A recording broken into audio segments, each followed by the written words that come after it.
Hello and welcome to ETN. What? I took your spot. I thought I'd do the intro. Go on then. Was, okay, hold We're on. live. We're live right now. Sorry. You can Okay, talk. I'm ready. Yeah. Ladies and gentlemen, welcome to ETN, There we the go. most European podcast in the world. Well, you just thought you wanted... The day is Tuesday, 24th of February, 2026. And I did think I wanted You to just do wanted that. the limelight. I just wanted the limelight for a sec. That was not discussed. I just wanted to steal. I wanted to limelight mog you. You caught me off guard. Here I was, podcast gesturing, jester podding, and you just completely limelight mogged me. Oh, it's great stuff. It's a great day to be a tech bro. It's really a is. great day to be a tech bro. It's not a great day to be a SaaS investor. I tell you what, it's not Is a it? great day to be is Calci as well. Getting Oh, absolutely mogged I by saw. Polymarket, which is always good fun, which we'll get into in a second. I saw that mog. All the mogging. What a insane... I mean, this is one of the more crazy pieces of news we've covered. And it's not really technically news, to be honest. It's more of a report that was released. Citrini researched the global intelligence crisis. It's the most impactful report or what is this article ever released that has had the most impact on the global stock market ever, I imagine. Is that fact checked or is that a Luke fact? I'm just gonna lay the fact out that it It's a wasn't Luke fact fact. Sources. But come on, just you've got trust to. Luke. Would you agree that that's a fairly, I would say that we've reached... it's pretty close. If it's not, it's pretty close. A scary state. I think it was something like 700... I don't know. I want to say billion, but I don't know. That's a bit maybe too high. I think it was something like that.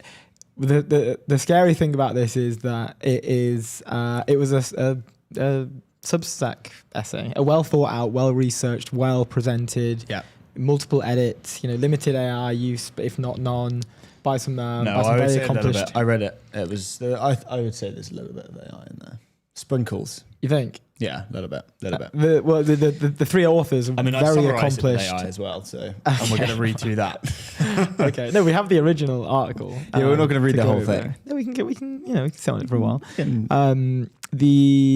A shout out to the three original authors: Sammy Kopelman, who's an editor and a proofreader; Steve, who was they're claiming is very helpful. Double checking on all of the macro analysis, and also Alap Shah was the first person to pose the question and had many of the ideas that the piece revolves around. And what we've seen in response to this piece, which essentially pictures a fictional setting in the year of 2028 around the process of AI continuing to be as bullish as it is right now. If it continues on the trajectory that we're seeing in the current moment, what would the financial world and financial markets and the world in general, what would it look like? And it's pretty scary, and it riled up the timeline. It really shook people up a bit. The best thing I saw on the timeline was I can't remember who it's from, someone I follow, and I see they're very active. They're not huge. I think they have maybe just under 10,000 followers, but they posted a picture of a beach with a bunch of humans on it, maybe 30 to 50 people on the beach. It was a nice sunny day, and he just commented and said, none of these people have read the article, the Citrini article, and Probably a good thing. probably a good thing. Yeah, otherwise they wouldn't be on the beach. They'd be, I don't know, crying in their beds, Yeah, especially thinking, God, my life's over. The joke thing about this is that, like we were saying earlier, that I don't know Everything's anyone. falling down. I don't know anyone who holds software stocks. I don't have friends that are like, dude, I'm buying the dip on Salesforce. Oh right. I don't that's not something that comes up often. When we're talking about picks or whatever, and I've got a couple group chats where people's like, okay, I'm gonna Yeah. and it's there's never any. I'm gonna be a bit more active and buy the dip of. Yeah, well, there's never any, legitimate thought out process, right? These are people with no traditional financial or investing backgrounds. Yeah. Buying off, not like you're trading 2 on 2. A They're not WhatsApp gonna, chat with a bunch of fund It's not managers. serious alpha. It's like sees tweets, goes and then buys stock from tweet. Yeah. However, with that said, no How one. most tech bros should do it. They're not fund managers. They're not. They're not. That's how They're you should do vibe investors like myself. But no one's ever messaged like, guys, I think Salesforce is a real buy here, or like, guys, HubSpot is looking real juicy at this negative 40 on the year. Like, no one's really for a bottom signal. Here we go. Yeah, the only way is up here. Yeah, they're catching knives, but no one is doing that.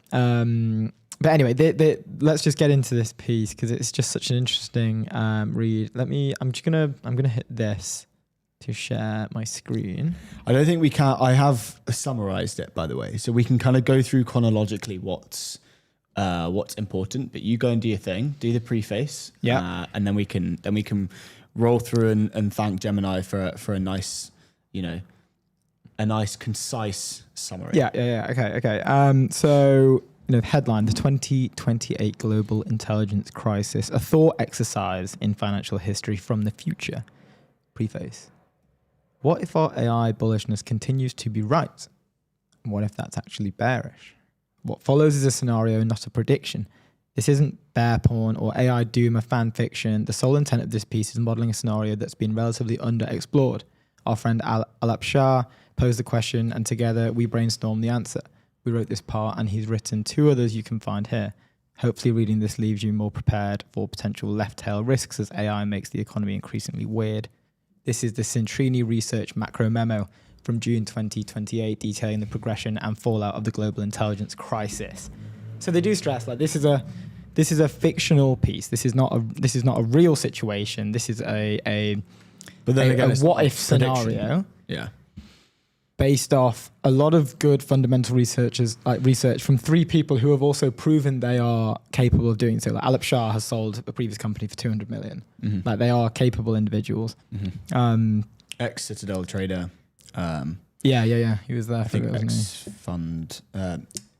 So just to give you like an intro, so this is the macro memo, the consequences of abundant intelligence in research. So the date, June 30th, 2028. The unemployment rate printed 10.2% this morning, a 0.3% upside. Surprise. The market sold off 2% on the number, bringing the cumulative drawdown in the S&P to 38% from its October 2026 highs. Traders have grown numb. 6 months ago, a print like this would have triggered a circuit breaker. 2 years. That's all it took to get from contained and sector-specific to an economy that no longer resembles the one any of us grew up in. This quarter's macro memo is our attempt to reconstruct the sequence and a post-mortem on the pre-crisis economy. The euphoria was palpable. By October 2026, the S&P flirted with 8,000. The Nasdaq broke above 30K. The initial wave of layoffs due to human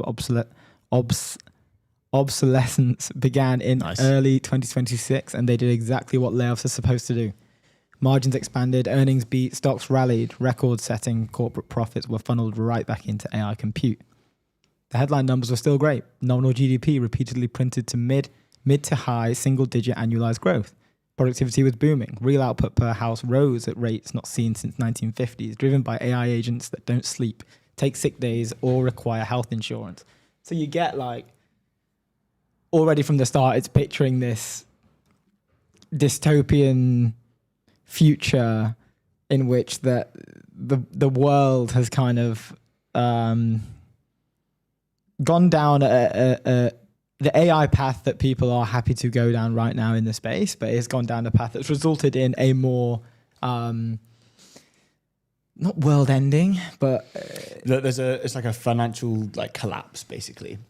It's very contagious and it's pretty doomerism. I mean, they start off in late 2025, so the SaaS erosion and an initial displacement, and displacement is a big thing basically, and obviously talking about the agentic coding tools experiencing a step function jump, allowing developers to replicate complex SaaS products in weeks. Already happening. Already a thing. Early 2026, where we are now, first wave of human layoffs. They have a piece here for how it started. It's broken down here. So in late 2025, agentic coding tools took a step function jump in capability. A competent developer working with Claude Code or Codex could now replicate the core functionality of a mid-market SaaS product in weeks. Not perfectly, or with every edge case handled, but well enough that the CIO reviewing a $500K annual renewal started asking questions, what if we just built this ourselves? Fiscal years mostly line up with calendar years, so 2026 enterprise spend has been set in Q4 2025, when agentic AI was still a buzzword. The mid-year review was the first time procurement teams were making decisions with visibility into what these systems could actually do. Some watched their own internal teams spin up prototypes replicating six-figure SaaS contracts in weeks. So here we get hints of, like, this is late 2025. You're referencing 2026 here in the future of what the company's spend will be. Mm-hmm. We're already getting hints of like the capability mismatch in terms of like how capable are these current technologies right now, with the idea of it's not outrageous to claim that a CIO who maybe isn't as involved isn't like natively AI, but all his or her AI friends and their peers, like the other CIOs that they know, are getting pressured by whether it's the board or other investors or just purely like herd mentality to start questioning, like, what if we just use Claude Code to spin up our, I don't know, like internal like SOC 2. I mean, it's a bad one to use because it's all about compliance, but the internal CRM, can we just build an internal CRM? Right. So we've got Gokul Rajaram on the show. He's the he's the founding partner at Marathon Management Partners, and he's talked a little bit about Airtable's project HyperAgent as like a major bet. And so it's like, I want to ask him the question about what happens when all of these larger companies are building like directly into the company themselves and not kind of outsourcing, these agentic platforms, because the major moat that all of these unstoppable SaaS companies have is that they have systems of record. So they have all of the data that they need to be able to produce everything that they need to produce. They don't have to migrate it to a different platform. And that's what he's saying that's what he said before. The integration problem is the hurdle. And when you're building a company, he says, at the moment you should spend a year or 2 years to go and work on the data migration platform to migrate all of your data away from the legacy platform that they're already using to your platform, and then build the solution for them. Because there's no point coming up with a nice solution when they still have to do all of the integration and everything else in between. And that's what they're saying. It's like there's going to be a realization in the C-suite level where it's like, well, why don't we just build it ourselves within the company? We already have all the data. We have all the training, data to be able to spin these things up. Let's either acqui-hire some people in, as you've seen from like a Salesforce doing it or whatever, or just hire some cracked engineers to go and build this thing. And yeah, so like, where's the moat? So that's, and then these huge companies are just getting more and more powerful because they're able to spin up, internal tools that are hyper specific to what they're doing. Yeah. I think like it seems to me that this seems to be the most common response in terms of a moat, is the fact that, okay, yes, I'm the CEO or CRO of like Benioff's there. Like, okay, yeah, I'm running Salesforce. You try ripping out, again, bad example because Salesforce is a CRM company and they would never do this, but you try ripping out a CRM for a 90,000 person organization and replacing it with a vibe coded tool, or even like use the word vibe coded. What was that thing that came out that Anthropic was using Salesforce? Is that right? Like it was like last week. They were looking for like Salesforce administrators and lovables on HubSpot as well. Yeah. Which is again like all the information you need in terms of like where are we actually at. However, I do feel that if that's the moat that keeps getting, if that's the response in terms of a moat that keeps getting put out there, I do feel that in many ways it's strong now, but I think it will become incredibly weak as time progresses, just because it's like, oh yeah, we could do that, but that's a lot of work.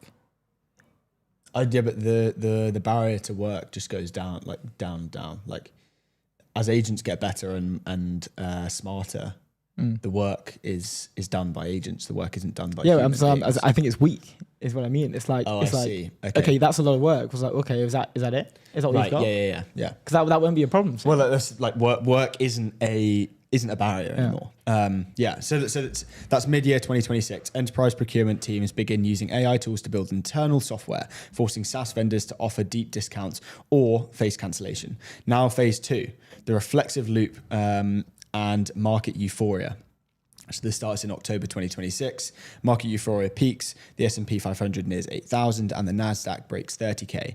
October 2026 again, ServiceNow reports a significant slowdown in growth. Investors realize that customer layoffs are mechanically destroying the license-based SaaS model.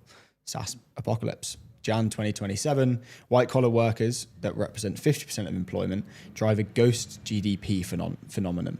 Output is high, but the real-world money velocity flatlines because machines don't spend. So you've got all of these companies buying stuff from each other, and it looks like it looks like company productivity is at an all-time high.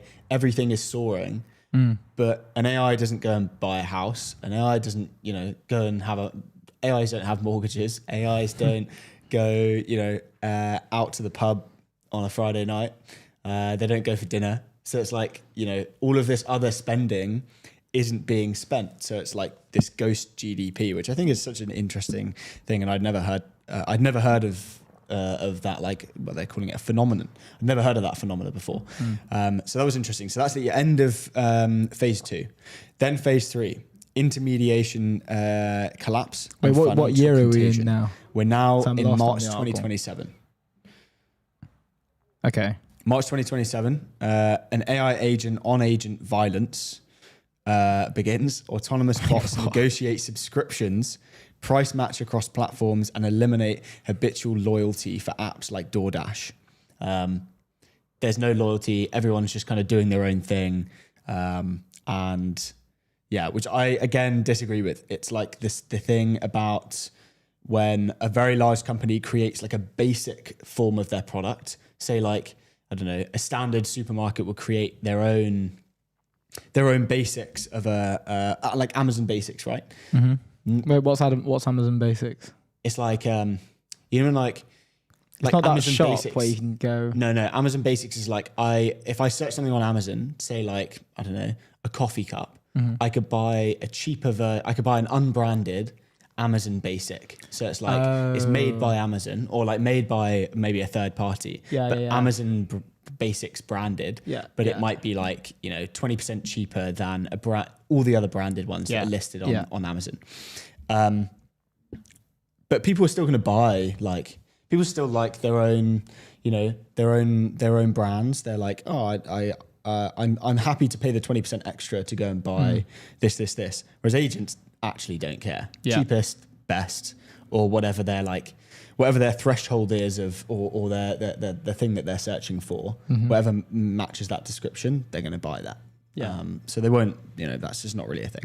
Then April 2027, Moody's issues massive downgrades to software-backed private credit, citing AI-driven disruption to recurring revenue assumptions. Mid-2027, the largest ARR-backed loan in history, in brackets Zendesk, defaults as customer service is now fully automated, rendering traditional ticketing systems obsolete.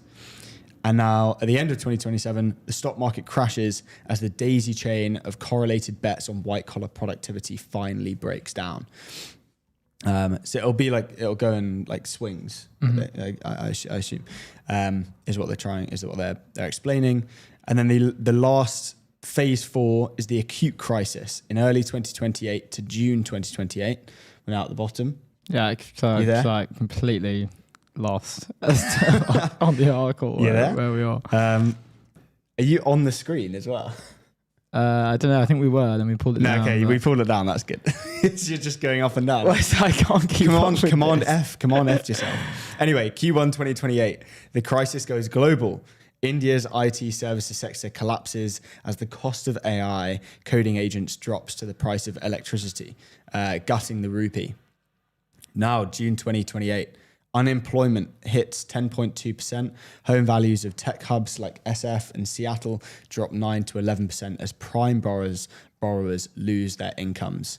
As we were saying, AI agents aren't going to go and buy a home, but everyone else who was employed by the tech industry now no longer have any jobs because they're not needed, or they are earning less because they're their leverage is less. They're not creating as much value for companies because AI agents are doing everything, and therefore they can't afford to live in the cities that they were previously able to. And then in the present, June 2028, the government tax receipts fall 12% below projections. Occupy Silicon Valley protesters blockade AI labs as the public seeks a new social contract.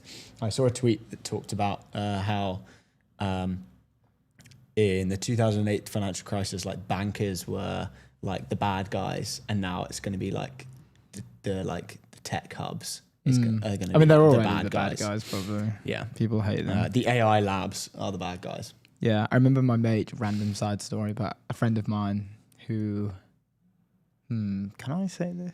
I don't know. I won't say where they work or who they are, but they work. They work in an investment bank in London, and just on like the, the finance bros being the bad guys, they work at an investment bank in London, and during the Stop Oil. Oh yeah, just Stop Oil protest. Which is like, what's happened to those guys as well? I haven't seen them lying on the road in a while. Locked up. Yeah, I think. Yeah. I've seen them or they don't like the rain themselves to the road.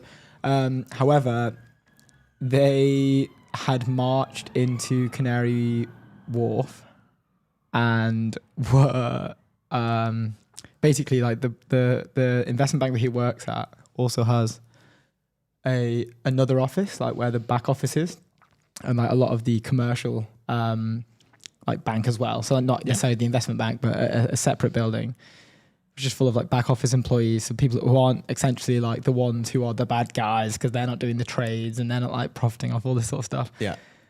And the protesters had just like seen the building, got the wrong one, got the one that was full of like the back office employees and the people who work for the commercial bank. The guys just doing emails. And they just like mashed it up. Like they were just chucking like red paint on all of the building. They were like smashing the windows in. They were like protesting outside of it.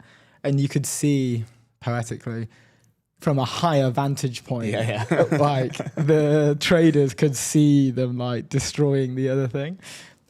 Just thought it was funny and somewhat relevant there. The traders looking down. Yeah, they were quite literally looking down on the other people, observing the chaos. A little bit poetic. That's funny. But yeah, this article, like the people are in. I think it seems to be a divided opinion. People are praising its writing style. People are praising its creativity and the authors collectively their ability to.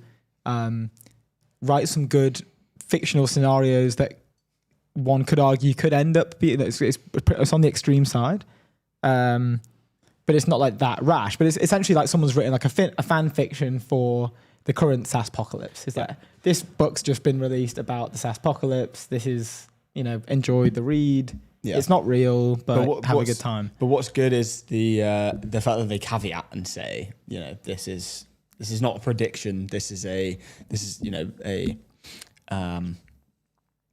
might happen, but like we're just like putting it out there. Yeah, this is just a hypothetical situation. It's not us saying this is definitely going to happen. It's a story. But the nuts thing is that this was it did the rounds in like most like the Bloomberg terminals. Like this piece is a reason for payments, delivery, infrastructure taking a massive dive, which seems to be a recent kind of double SaaS included as well. It was basically any company mentioned in the article took a hit, and this has come off the back of how long, probably the past week since we got back from Juventus. A lot of the conversations we've been having are around the SaaS apocalypse and what's happening right now. Like Claude is essentially just like every single week they're just lining up a different vertical, popping off a new Claude function, and it just like murks the whole. Yeah, we can pull them up later. So DoorDash was one of those companies. DoorDash was down 6.6% today, and there was a bit of slack about DoorDash. Klaus, good friend of the show, he says anyone who thinks you can vibe code a DoorDash competitor within weeks knows nothing about code or business. These write-ups always fall apart once you think one step ahead. Companies now build everything in-house, which means what companies? They just collapse because of AI. It's all about distribution now. in quotation marks, distributing what? We don't have any money. A lot of things are changing. AI will reshape many things, but a lot of the basic economics won't change. Obviously, pushing the point that yes, you can go and vibe code a bank, as what Andreas Helbig was talking about, but you're never going to go and vibe code the demand. Then there needs to be a demand and supply. Yeah, it's like I go and order food on DoorDash. Yeah, dude, it might take weeks to arrive because I need to hire the people to send me the if you vibe the coded DoorDash or Deliveroo or where's the demand? and then where's the supply? Like someone to actually turn up, you'd have to to check yourself. DoorDash still down. DoorDash is still down. Really, and the most interesting part of this, some people are discussing in a sense where it's highlighting how fragile things are right now, which represents a broader aspect of uncertainty. Yeah. Like very capable individuals who are tech native and people who honestly just have no idea that any of this is going on are kind of almost sitting in the same ground in terms of no one really knows what's going to happen. I'm not saying that people always do know what's going to happen, but this particular thing, there's so much uncertainty in the market that makes it so fragile that a Substack article can wipe out billions of market value. And I think there's just so much skepticism about what's real, what's not, what could happen, what might not happen. The speed, the huge velocity of everything else going on in AI. It's just it's going to come to a breaking point. It's weird that there isn't, and maybe this is just laughable. a human trait.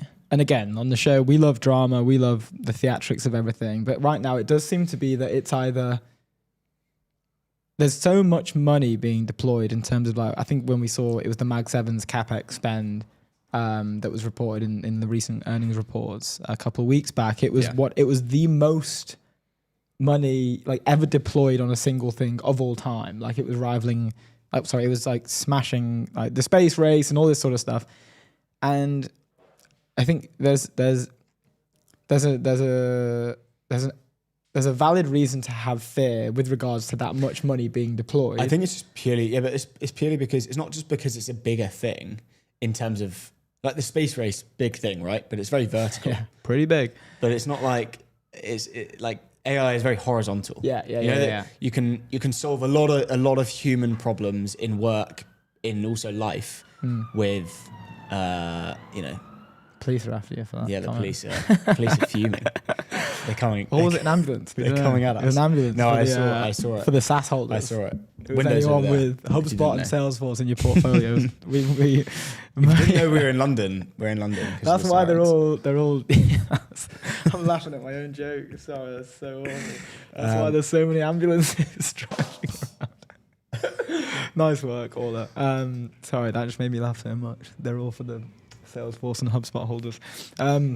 Anyway, but I think that I was a fan of this. I liked it. I liked it as a almost like a tech bro fan fiction piece. People will always write fan fiction for Star Wars, and they'll write it for Game of Thrones, and they'll write it for other. This was kind of like that for me. I think in a way, it was quite interesting to read. The market's response was obviously super interesting, but it's not the first time something like this has happened.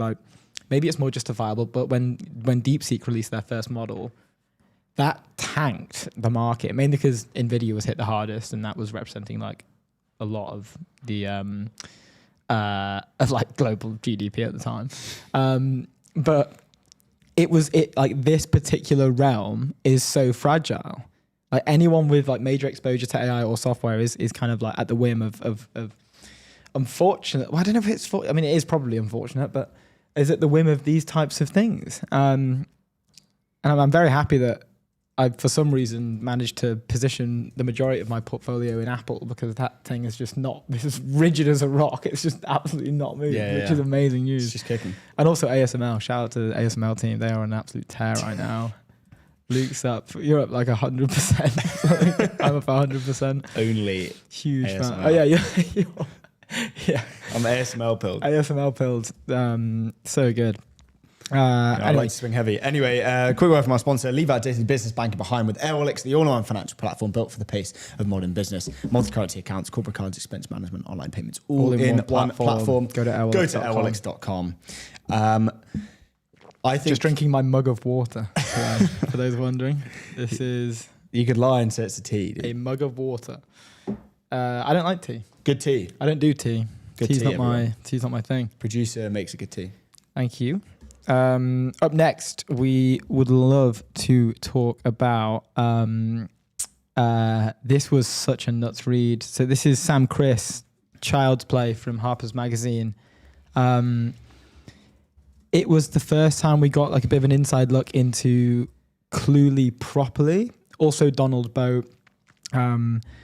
Let's see if we can pull this one up. This is called Child's Play. It's brought out by Harper's Magazine recently, and it went viral. I was trying to find Sam everywhere. I was trying to find him on X. I was trying to find him on LinkedIn. Bit of a ghost. Oh, really? Yeah, which is fascinating. No this way. is a bit of a lengthy one, but it's essentially just painting the picture of, what Tech's new generation was basically the headpiece of this, but it gave us an inside look into what's happening over at Cluely with Roy Lee, who essentially was repping the whole of sort of tech Twitter for a little bit. He was a focal point for everyone at a time, known for his leak code stuff, and then also the launch of Cluely, which he raised his round. I think it was something in 24 hours solely off Twitter, and then continued out to build Cluely, which essentially now is basically like, everyone saw the launch video that was cheat on everything. It went nuts in a small way, kind of pioneered. One of the first to do it very well anyway, these high production launch videos for startups. But since then, it's now essentially descended into a venture-backed content house. They had to pivot away from their idea to cheat on everything, which was advertised. I think they were using some sort of Meta Ray-Ban glasses. Roy was on a date and he was cheating on the date, not in a literal sense, but in a sense he was sort of using these glasses to get an edge in terms of the conversation to have with his date. And they then had to pivot to basically like a meeting note taker app that would let somebody cheat in quotation marks in a meeting. It basically just have like a context window up, just filling them with live answers to any questions they're getting asked by the individual on the other end. At the time, it was pretty cool. Now it'd be seen as like a waste of time. But yeah, they do a deep dive on Cluely. They also do a deep dive on Donald Boat, internet sensation, who went viral after asking Sam Altman to basically buy him loads of like NVIDIA GPUs. Where's Donald Boat gone? He's still around. Is He's he? still around. Yeah, he's kind of Still kicks he's around. doxed himself actually. He's like revealed who he is. No way. Yeah, The fool. he's hovering It's around. the beginning of the fall. 120k followers, I think. But he stopped, his initial like he had a bit of a spat with Nikita Beer recently actually, and then I think they settled the beef. But he was just like owning him. Anyway, intro to I don't the think article. I follow him anymore. What, Donald Boat? No. Oh, he's a fascinating guy. The first sign that something in San Francisco had gone very badly wrong was This was so well written, by the way. it was beautiful. It was such a joy So to well just written. drift through this thing. I'm loving the the tech bro storytelling going on. Yeah, It's so am just I. great. It's honestly like we've articles finally just got absolutely fan killing fiction, but this isn't fan fiction. So This is all real stuff. The first sign that something in San Francisco had gone very badly wrong was the signs. In New York, all the advertising on the streets and on the subway assumes that you, the person reading, are an ambiently depressed 28-year-old office worker whose main interests are listening to podcasts, ordering delivery, and voting for the Democrats. I thought I found that annoying, but in San Francisco, they don't bother advertising normal things at all. The city is temperate and brightly coloured, with plenty of pleasant trees, but on every corner it speaks to you in an aggressively alien nonsense.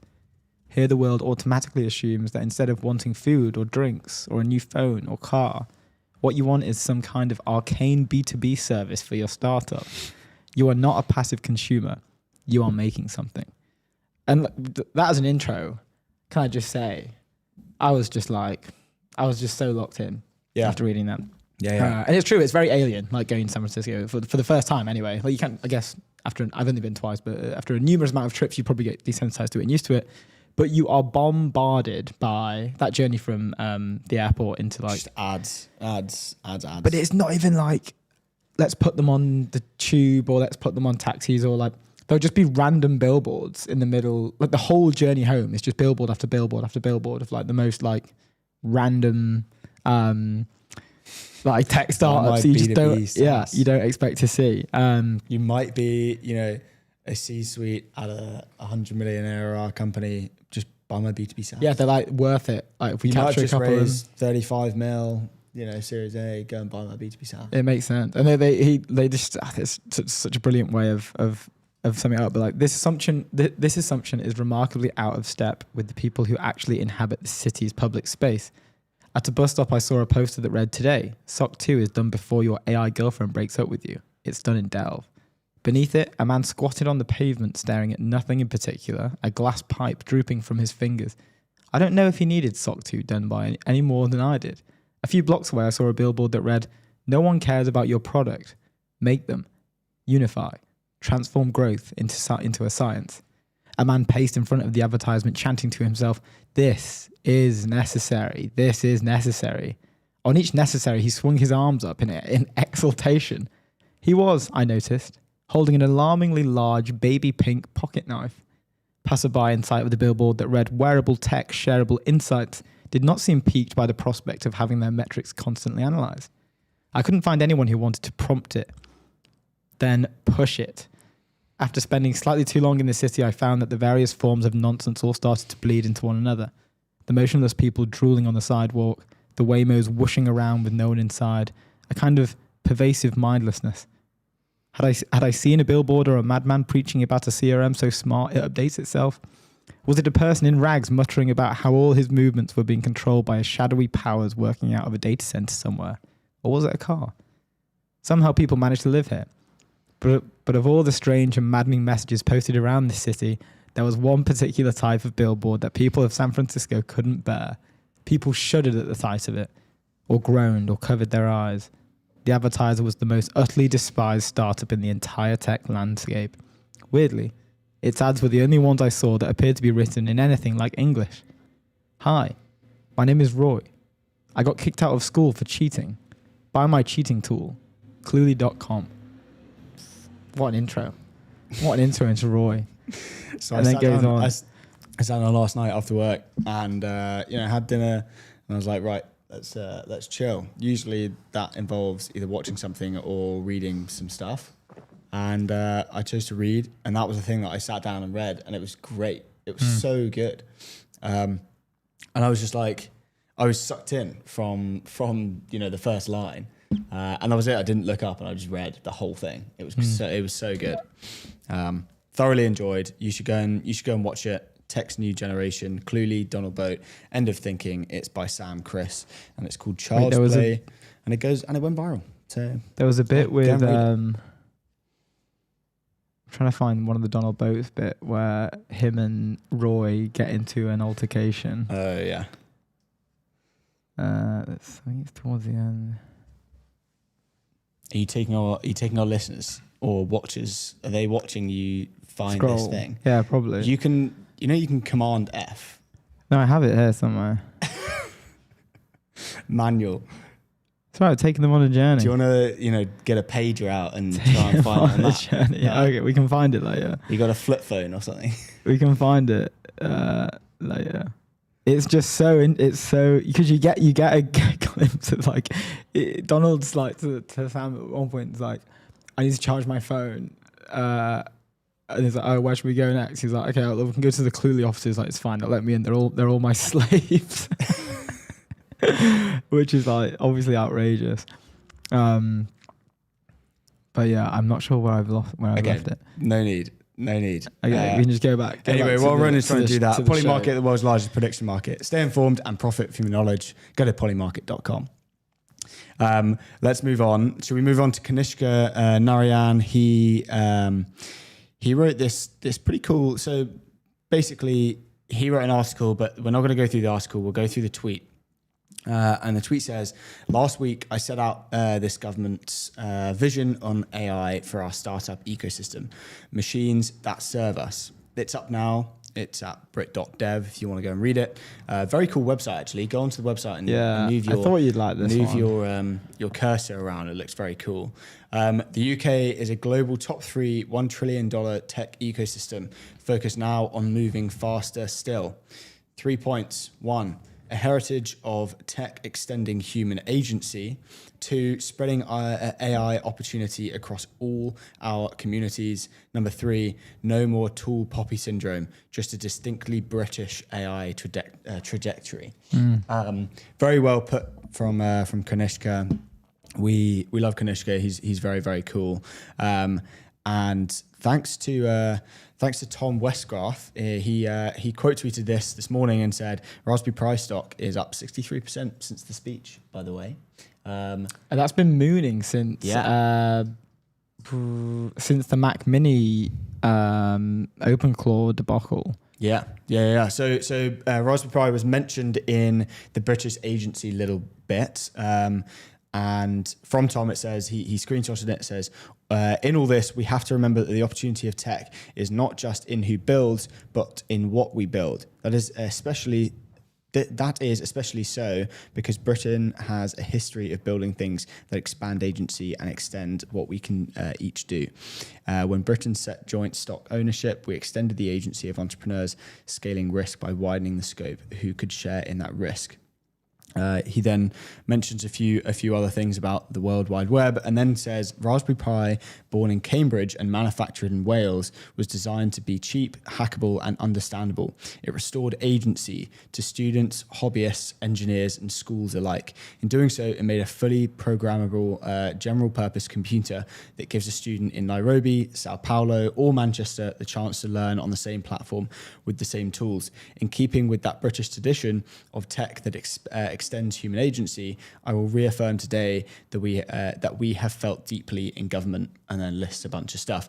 And yeah, since that, Raspberry Pi's been mooning. It's been doing great. Boom. You love to hear that. I've just seen on the website the celebrating success part, which is really cool. This is something we've discussed loads. Like, we have a marketing problem in the continent of Europe in general, but also like, is this about the tall poppy syndrome stuff? Yeah. Like within that, we don't celebrate success enough. You know, Matt Clifford was saying this in his speech at LFG, and like seems to be a recurring theme with people in Europe, where we for some reason I guess there's a humble element to it as well, but I do think that we should probably take more strides and steps to cheer about the good stuff that we do. But Kanishka and the team sum it up well here with this piece.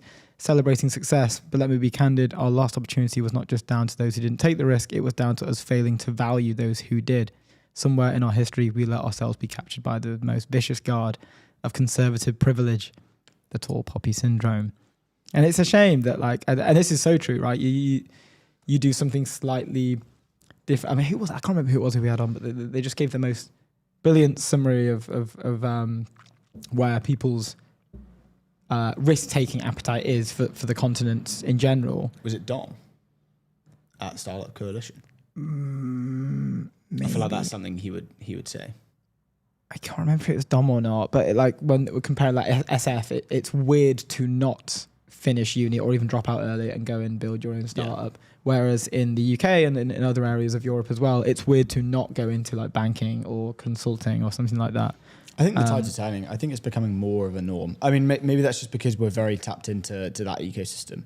I mean, 99% of the people that I talk to during, I guess, working hours, but at least 50% of the people I talk to out of working hours have gone to go and start their own thing or thinking about it or very tapped into that and understand and are like consciously not doing it because they have a reason not to. I don't know what those reasons are, whatever. But I would say quite a few people go and start companies, especially. I think now, in our circle, like London, yeah. But generally, I mean, it's quite hard to have a skew. To not have a skew. I think you have to be young. I mean, you will to properly do it. I think you have to have no constraints, whether that be children or family or commitments or anything. I think you kind of have to be ready for it to kind of you kind of have to sacrifice a lot to do it. Yeah. But I think some people find that enticing. Like most people would see that and be like, oh, what? No, like screw that. I don't want to. Yeah. And this was a cool, I I'd think, rather like, go on holiday or whatever. yeah, like with Peter Steinberger's move to OpenAI, he was getting load of slack because I saw he went on Austrian television and And got a load of slack on, all of the. He was being interviewed by Duma, basically. yeah. But like it was, It's like, what are the risks of AI of this? What happens to the jobs if AI does this? Yeah. What happens if this? I was like, you've just Nothing blanketed about- that man with risk. There's no opportunity. Shoot yourselves in the foot or do something worse, but that was probably worse. It was just like this person has just done probably in the modern day one of the most successful technological projects related to AI in terms of like per sort of contributor, him being the only one, but obviously with like a number of others the project was open source, a number of other people helping and contributing to that. And all they did was just talk about all the possible downsides. And it was just such a perfectly like microcosmic example of everything that's wrong with the continent. If Peter was to go onto sort of any American outlet, they would be cheering. They'd be pulling up like growth figures. Which he did. Yeah. Yeah. And it's just like that in itself is an example of I guess the problems that Kanishka talks to here. And I'm very happy that he's addressing. And then I think Peter came out and said like if I was doing this in Europe based off this interview and like the conversations that I'm having, people would ask me, what about the regulation side of things? What about the security concerns? What about the security was obviously the big thing. Like what about like the GDPR stuff? And it's like, okay, yeah, that's relevant, and we shouldn't just ignore all that stuff. We should probably consider it. I think more with AI, I've kind of shifted a little bit more to be slightly more pro safety cautious than I was previously. Even when we started this show. But that's not being like inherently Europe. It's like Anthropic is known to be more cautious in AI and like safety prone or kind of like focused compared to like an OpenAI. That doesn't mean that they're going to move slower. It just means they're going to do it in a different way. Yeah.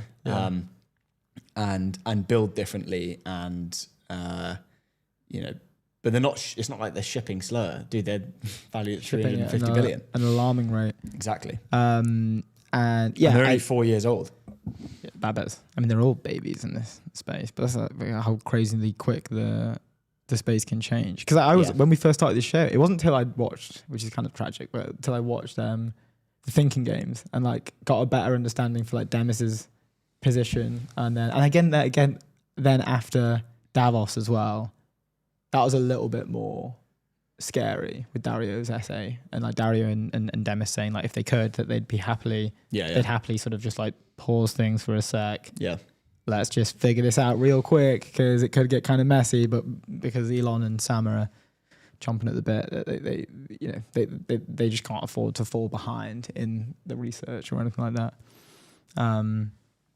Which is a tough one. But speaking about safety, great story. Director of Safety and Alignment at Meta has got OpenClaw'd. You want to pull this one up? It's OpenClaw'd started deleting all of her emails in a speed run while ignoring her commands from her phone, telling it to stop. Her tweet is absolutely hilarious as well.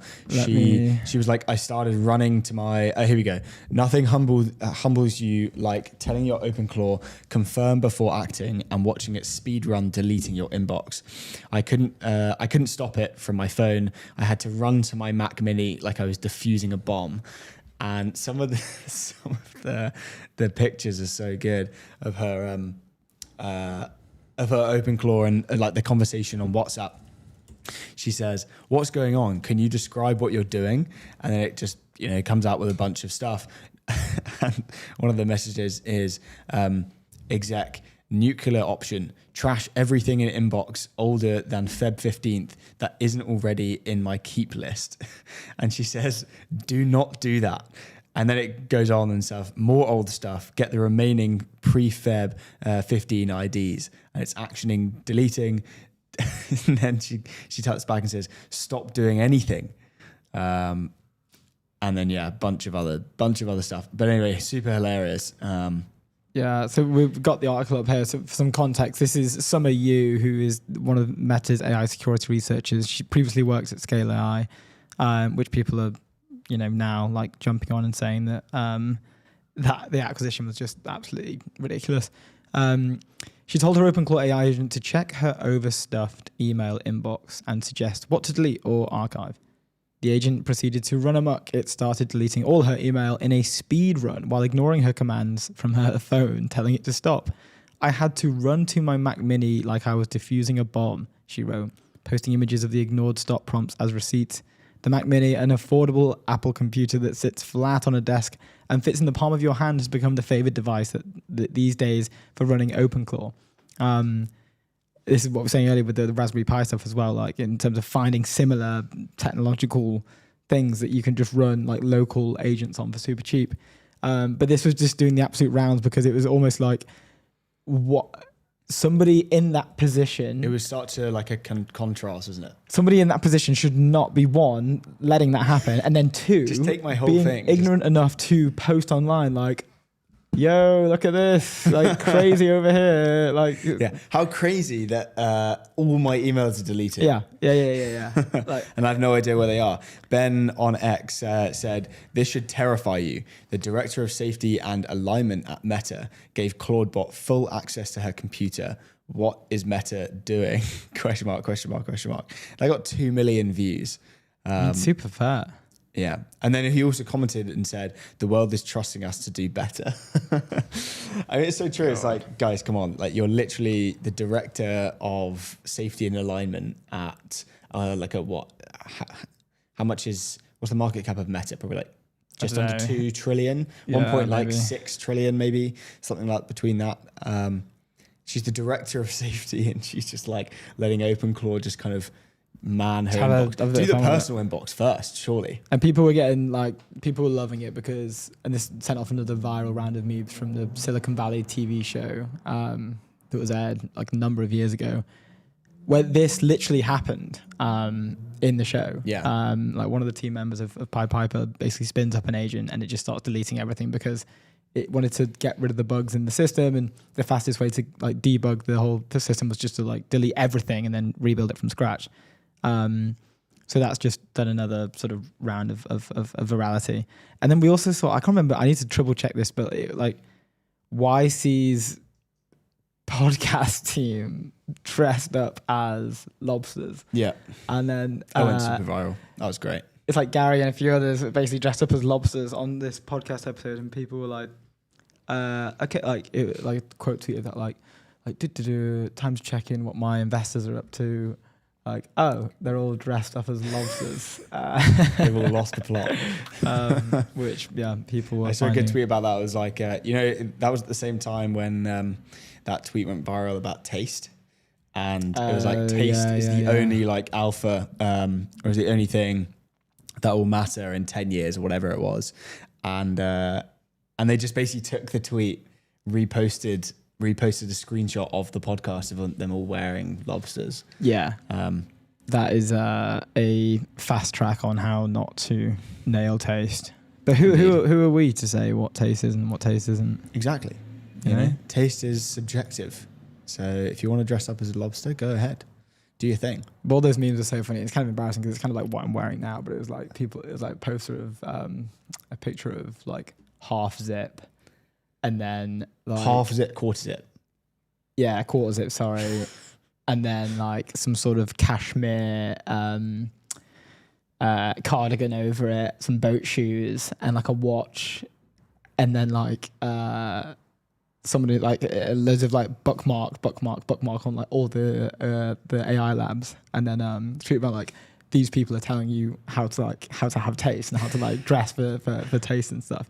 It was basically just ripping all these like performative sort of tech bro. It's not quite a finance bro. It's not quite a tech bro, but it sits in the middle of this like, I'm a tech bro, but I'm trying to not be a tech bro type of type of thing. Which I guess I'm more finance bro pilled today. Good on you. But yeah, taking a page out of your book actually. A little bit. Getting into the world of maybe not jeans, but of the finance bro. Yeah. I don't think I've ever seen you wear a pair of jeans actually. Nah, jeans is not really my vibe at the moment. On jeans hype. Let's jump into the town square before we have our first guest on. We have our first guest on, Laura, partner at Atomico, coming on in 5 minutes. But let's jump on to Polymarket, Mog and Kalshi indirectly. No direct shots going on, but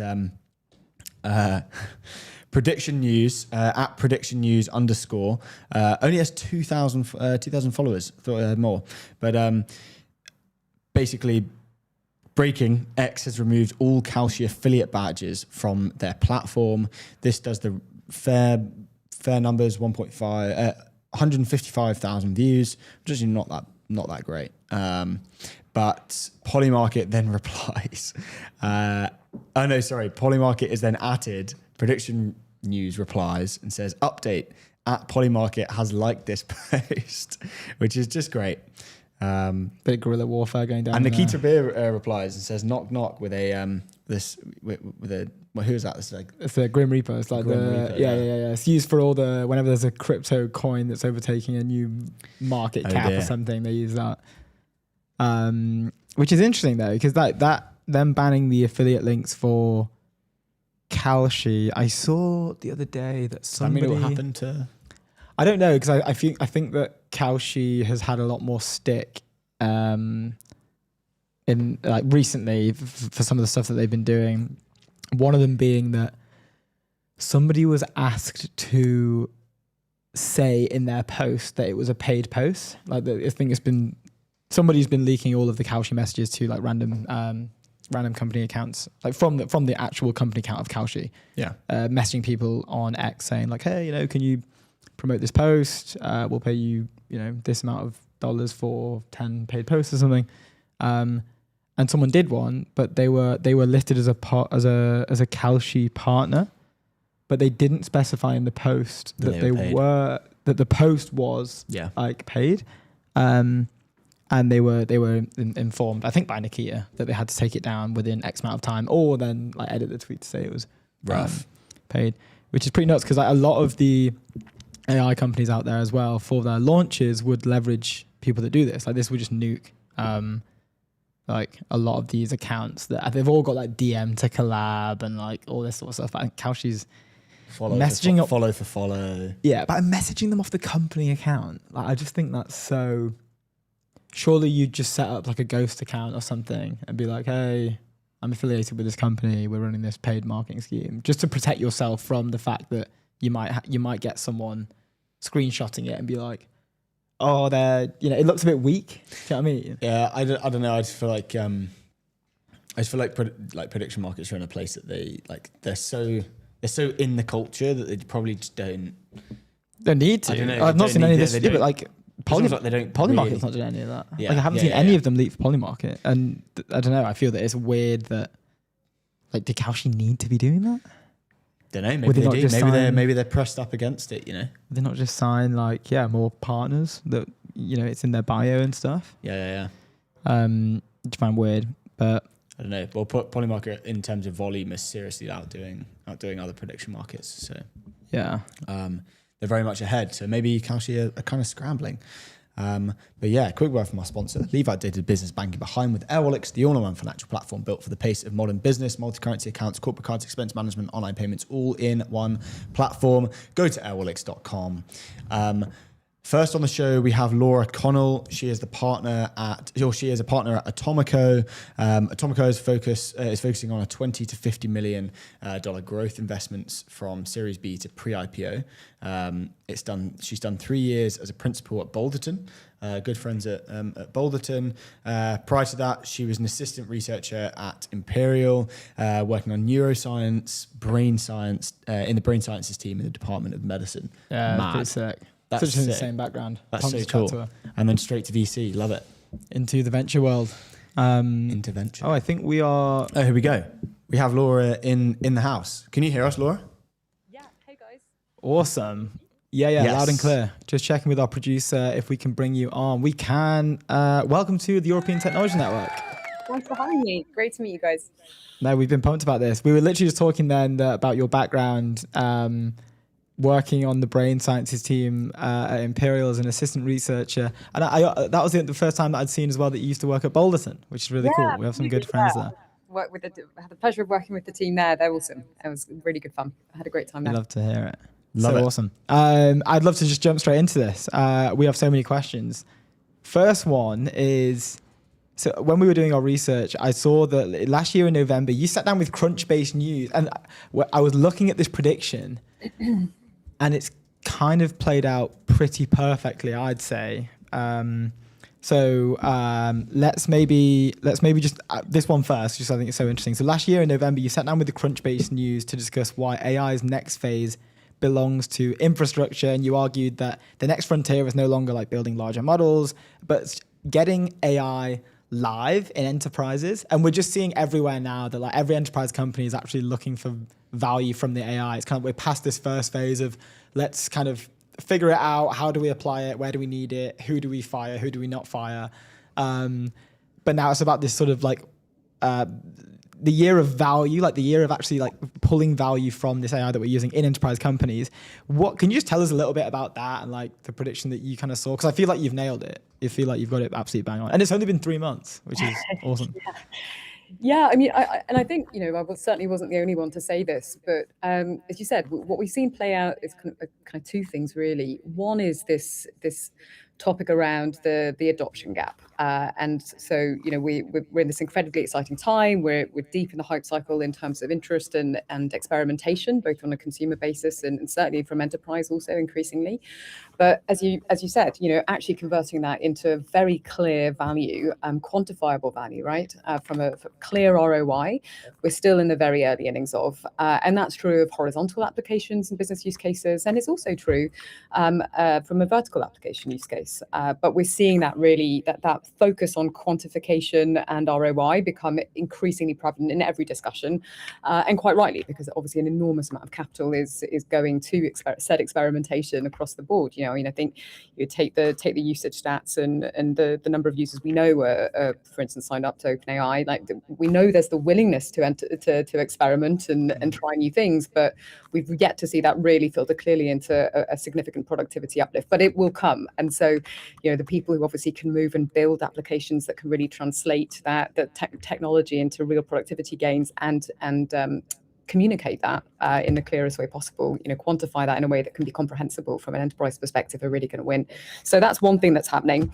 And I think, you know, the other thing that's happening that in some ways hasn't really been spoken about sufficiently, particularly in the context of, you know, the software sell-off we've seen in the market in the last well, certainly yesterday, but Wow. since the beginning of the year, is we're also seeing, you know, a regime shift in favor of these away from cap-light, long-duration growth models to a regime where, you know, tangible productive assets are being repriced. So, you know, the underlying infrastructure, and obviously we're hearing a lot about this in the European market, in particular about the need to reindustrialize to drive kind of sovereign assets that really underpin the next wave of this current wave and ultimate adoption of AI.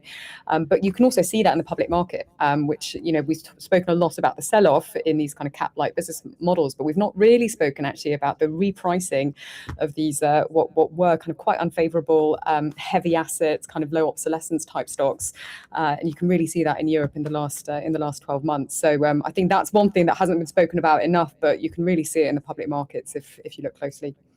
Yeah, that's such an awesome summary, and we've been like reporting slightly on it this morning, just in terms of the market sell-off initially, like a combination of a number of things, but the two things that are trending was this Citrini research paper that went out, and then also Claude Code was essentially, well, the Anthropic team, it seems to us, are kind of just lining up a new vertical every single week and a half. They're dropping like multi-billion, they're dropping a launch video around it. Like the recent one I think was like security type related stuff, and you know, like CrowdStrike was down 15%. I mean, they've had a particularly unfortunate inning a couple of times with everything just going down all the time.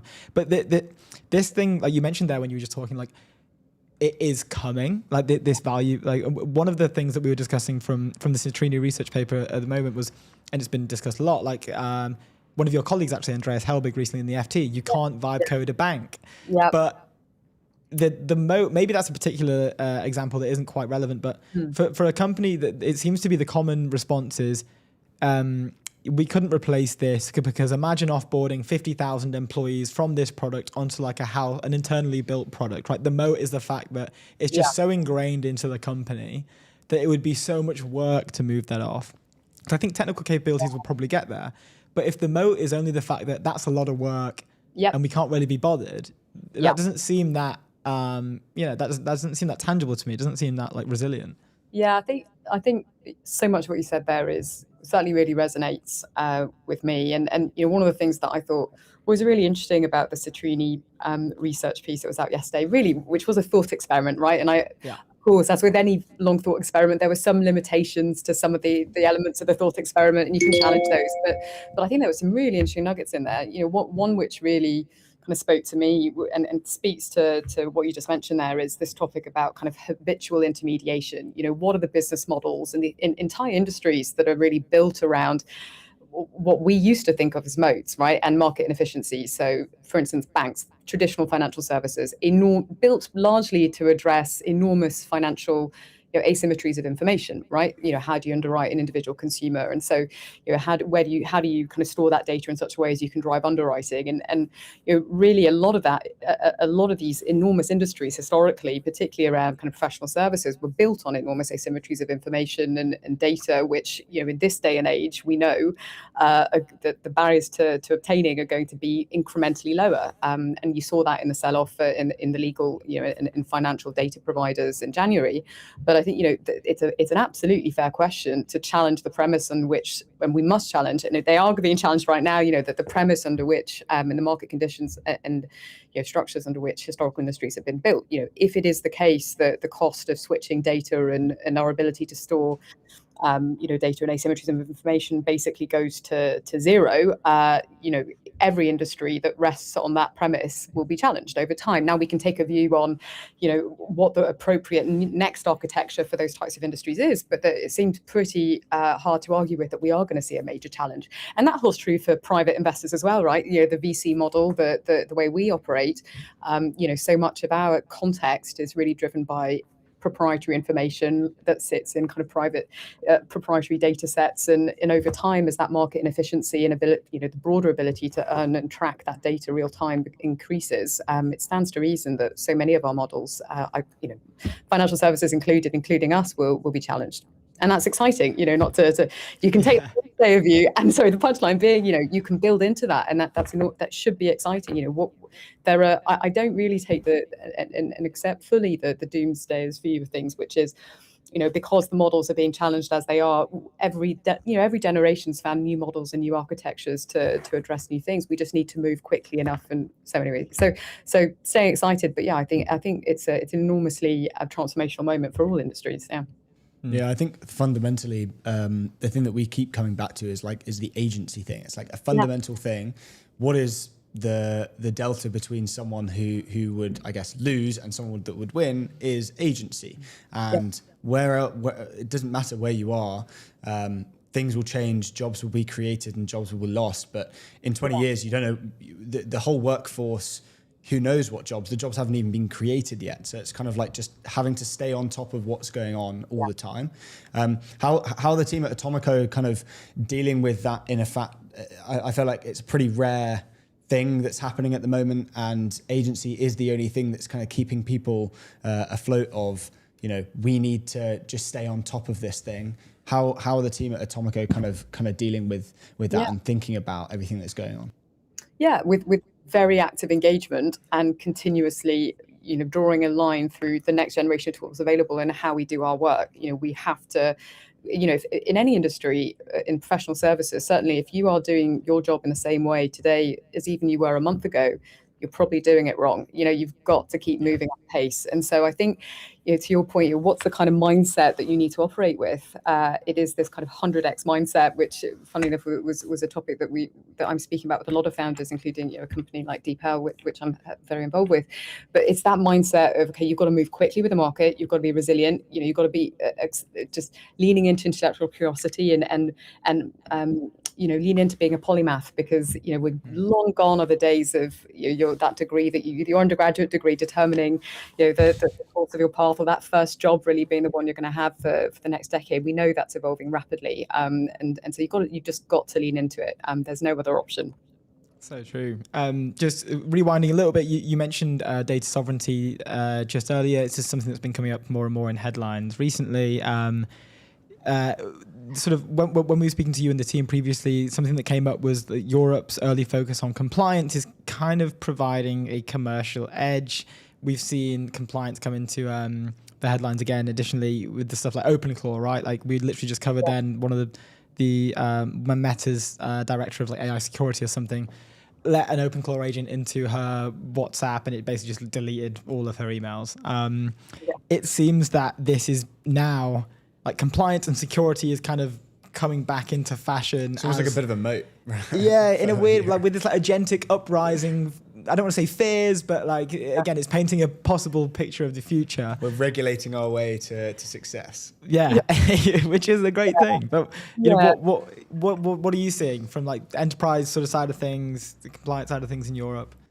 Yeah, I think this topic about the how do we address the gap in enterprise adoption, particularly in critical industries and more sensitive industries, where take healthcare as an example, where you are dealing with very material impact of kind of minute by minute decisions you're making. I think certainly in industry generally, and in large enterprise, but particularly those critical industries, trust is critical. Now, over-regulation is a problem, and I think we can certainly find the silver lining in some of the complexity of regulation in Europe as being, if you've built through that, you can build through anything, which is, that's certainly, and that is true. Certainly if you've been able to build at scale, you've certainly had the right to build and passport that out to global complexity.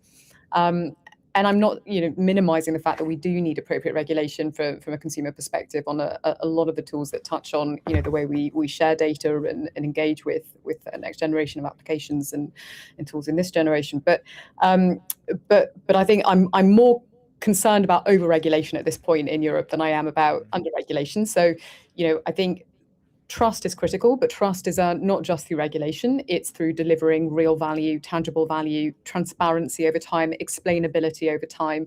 So, I look at the gap of kind of enterprise trust being not just as a regulatory issue, but more so broadly around exactly where we started the conversation, which was how do you actually communicate the value you're bringing in a defensible way, in a repeatable manner. That's an interesting point on the like regulation doesn't equal trust in a sense where like the trust is earned, and it can also in many ways act as it can make me trust an institution less when blanket regulation is just rolled out on a, let's say AI as an example. I remember like the AI Safety Act or something that came out in the UK maybe just at the end of last year or slightly before it, which essentially would just, one of the premises within that was limiting like small like entrepreneurs, business owners, whatever you want to call them, to how they were using like local models or something. I was like, that's not a good, it's obvious that maybe it's been not rushed, but it's been done by people that may not be in as equipped as they should be to roll this out in a very successful way at the pace in which is needed. I think that maybe the speed can sometimes make me trust them less in a way where like, okay, well, are you guys sure you know what you're doing? Yeah, I think it's absolutely a fair challenge. And certainly, this gap between the understanding of what is being built at the frontier versus, what is understood properly by those people who have a responsibility to regulate, also to protect the end user. That gap, obviously, in this particular wave we're in, is very large. And it to be fair, it almost systematically is. In any industry, when you've got subject matter experts that are operating said industry, and then you've got policymakers who don't necessarily have that familiarity, but who are counted upon to regulate things appropriately. You have a dislocation fundamentally, and back to kind of asymmetries of information that presents a real challenge. And so, to some extent, what you hope for is the kind of engagement that we have seen from the UK government, and there have been some great strides made in the last couple of months and across Europe to really actively engage with the tech community to make sure that you narrow that gap as much as possible, and you're moving at appropriate speed because there is a responsibility, as I said, to properly act to protect users as well. Yeah, absolutely. Going on trust again, and like kind of pulling that thread, the common thread across Europe is, we talked to the team before we had you on, and they were saying why the common thread across Europe is like most resilient companies is technical depth, strong product, and hard-won enterprise trust. So kind of going on that trust piece, can you explain a little bit more about that kind of take from the team beforehand? I've got a few questions about it. Yeah, totally. So, I think one of the things we look at from an investment perspective is for any new technology, where do we think the biggest gains are to be had across all factors of productivity, across the whole economy? And in this particular generation, what's been incredible to see is we've got a cohort of founders across Europe who want to build for the knottiest, most technical issues, those issues that they've often been back to this point around kind of more capital intensive, longer duration type investments and technologies that really haven't been the darlings of venture in the last decade in a ZAP environment where people were largely focused on high margin, long duration type high growth SaaS stocks and bets. But at this point in time, we've got a generation of founders who really want to build for some of these trickier problems and knottier problems, and that ranges from critical industries like precision manufacturing to healthcare to climate transition. I know you've got Tem on next, who we're very pleased to partner with.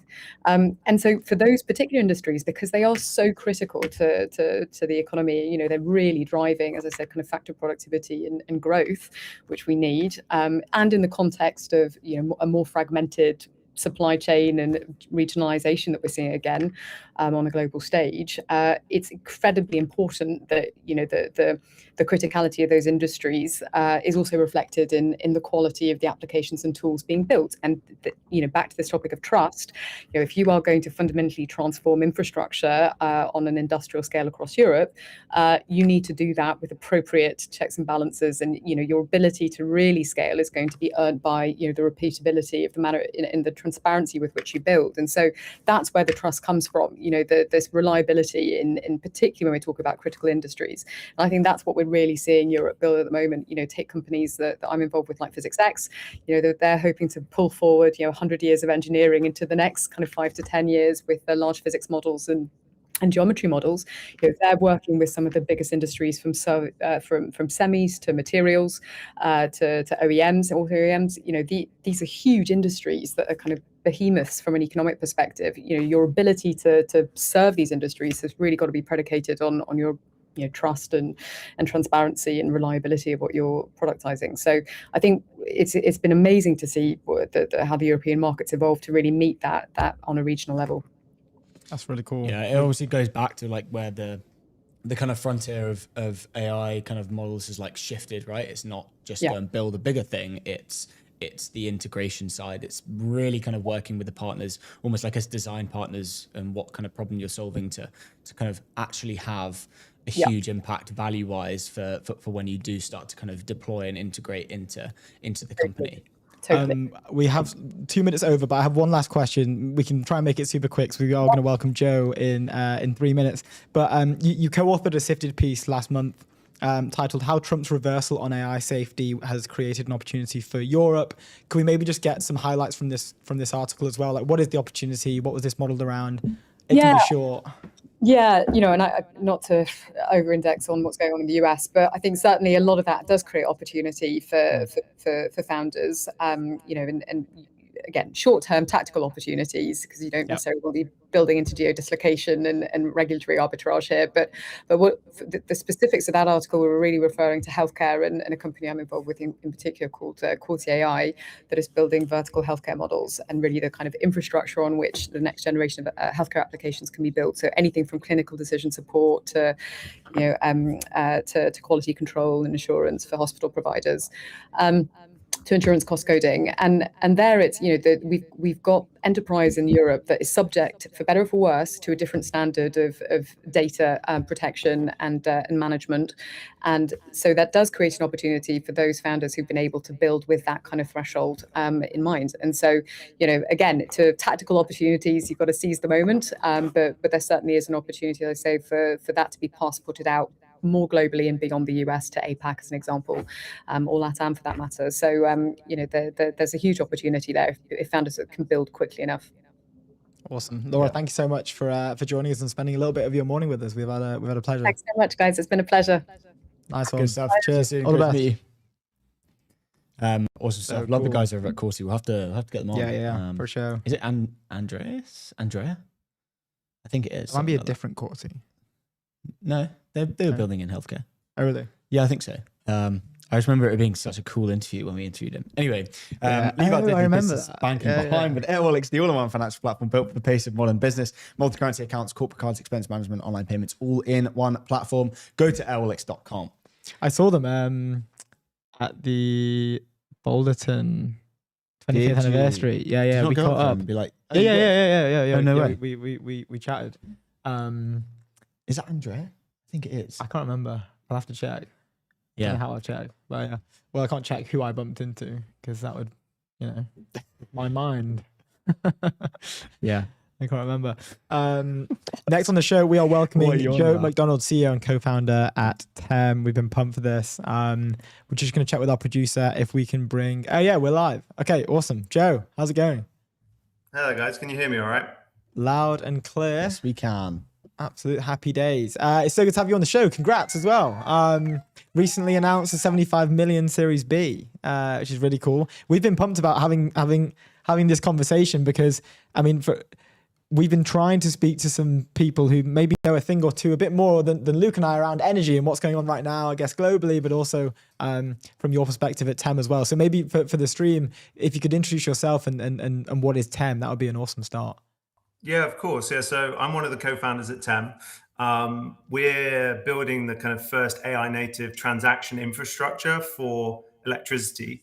Effectively, what that means in the most simple terms is we're more efficiently moving money between those that need to be paid for the electricity they generate and those that need to pay for the electricity they consume. And for us, that's namely businesses. And in doing so, you're just doing a big disintermediation play. You're cutting out a huge amount of the inefficient transaction fees that have been kind of run through your traditional intermediaries in energy and electricity markets. I'm replacing it with this AI infrastructure. Basically means like a business is going to be paying 20 to 30% less for their electricity than if they went through the kind of normal route to market that they go to today. Awesome. Yeah, I mean, it seems like this was the first time I'd come across a company that's specifically focusing on this. Again, I'm not like native to the industry. I know that you are with an acquisition with Shell prior to doing TEM. What's the founding story behind this particular business? Because it's just such like a niche but interesting avenue. Yeah, it's funny because it is a accumulation of like 10 plus years of being in the energy market. Honestly, when I joined, I studied law and bailed on being a lawyer and then got rejected from Google. And I was like, what do I want to do? And when two guys approached me at our old company, LimeJump, to be like, yeah, we're building some software in the energy market, I honestly had no idea when you flick a light switch on, like how it all works. I was just like, that was really cool. Because it was just, to me, it was so clear. It was like, it's data, like electrons are data. It's no longer about moving like physical barrels or gas along pipelines. It's reconciliation. And yet we're working in an industry that's 10 years behind fintech in terms of the processes and systems. So it just seemed like a massive problem space. So I jumped in at 21. The founding story of TEM is after we sold LimeJump to Shell, I kind of realized that I was one of the few people that had seen an electron transaction like genuinely end to end, from start to finish, through every system, every trader, every intermediary. And to me, it was just like insane to think how inefficient it was. But I think unless you had seen that, you wouldn't be able to come up necessarily with the idea or spot the problem. So I went and spoke with three of my co-founders today who had all worked at LimeJump previously. And I was like, is this genuinely insane? Is it possible? Could we utilize a proper machine learning infrastructure that just probabilistically fulfills supply and demand without the need of going through wholesale markets, intermediaries and trading and back office, and just remove all of these people out of the picture and put the money back into the pockets of the users? And thankfully, both Ross and Bartek, who are my technical co-founders, are like, yeah, it's possible, and I think it probably wasn't possible post pre-2022. So we're utilizing all of the foundational like data engineering and machine learning and now agentic workforce that has kind of come about in the last few years. So our timing was just like super fortunate to bring this to market. There's a bit more of a personal story, which is at the same time as I was thinking about what to do next, one of my friends, she had been running a catering business for about 6 years. And she came to me, she knew I worked in energy, and she's like, I'm having to fold my business because my electricity costs have gone up by like 340, 350%. Wow. And she was like, why is this happening? And then on that Thursday, I went for a mate who works in a trading firm. He'd just been paid about £750,000 bonus for energy trading. And I was just like, man, this is just a problem that needs to get solved. Yeah. Wow. That's awesome. I want to talk about the constraint to AI being energy. I know you've argued that, and I just wanted to kind of hear your thoughts. You've written UK's outdated energy system could burst the AI bubble. Can you give us a bit of a take about that?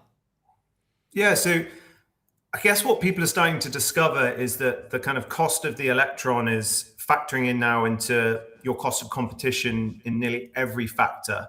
I kind of joke, it's defining the new world order because it factors into your cost of compute now. So you want to produce either sovereign AI that's competitive at a national level, you need cheaper electricity to be able to win in that battle.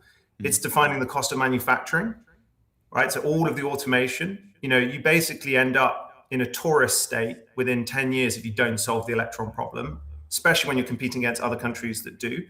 And obviously it's now factoring into the cost of living as well. So it's not just the AI bubble, but I think what that perfectly does is show the tailwind and draw attention to what are the inputs and the constraints in that supply chain that absolutely need to be solved so that you can continue to have this rapid progression and general drop in, like what we see compute cost drop since the 1970s, you now need to see happen with electricity as the fundamental input to the AI models.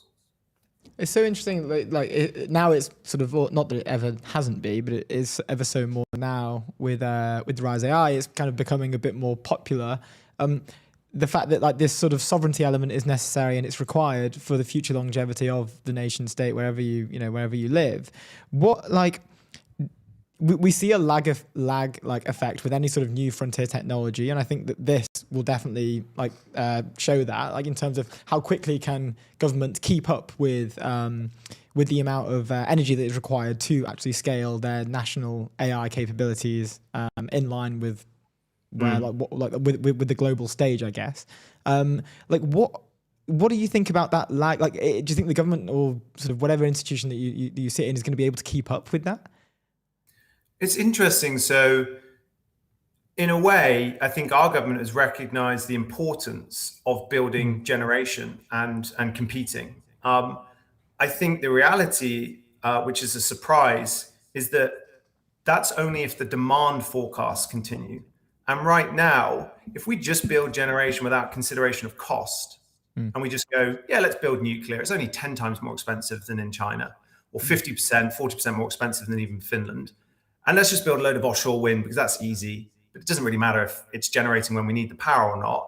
The problem is that we'll build all this generation and then people will be surprised when there's no industry and no compute and no demand. And actually you can see right now in the UK, demand forecasts dropping.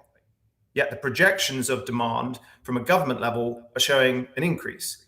But the reality is if it's too expensive to utilize the electron, you don't get the demand. So I think it's really about finding a balance of, yes, we're in a serious competition on a world and global stage to reduce our cost of electricity. And the way we need to do it is generate more. But if we don't keep to the budget and make sure it's a really competitive environment in terms of producing that electron at a low cost, it's all for nothing because there's going to be nothing less to actually use it over the next 10 years. So it's a very delicate balance. Ultimately, governments that understand this as a national interest and that they need to provide real direction and clarity on how to win and how to find the unfair advantage as a nation state in how they produce the electrons is really important. I guess my argument after that would be saying, let the market rip. There's so many technology companies coming into energy now, like they were in fintech 10 years ago.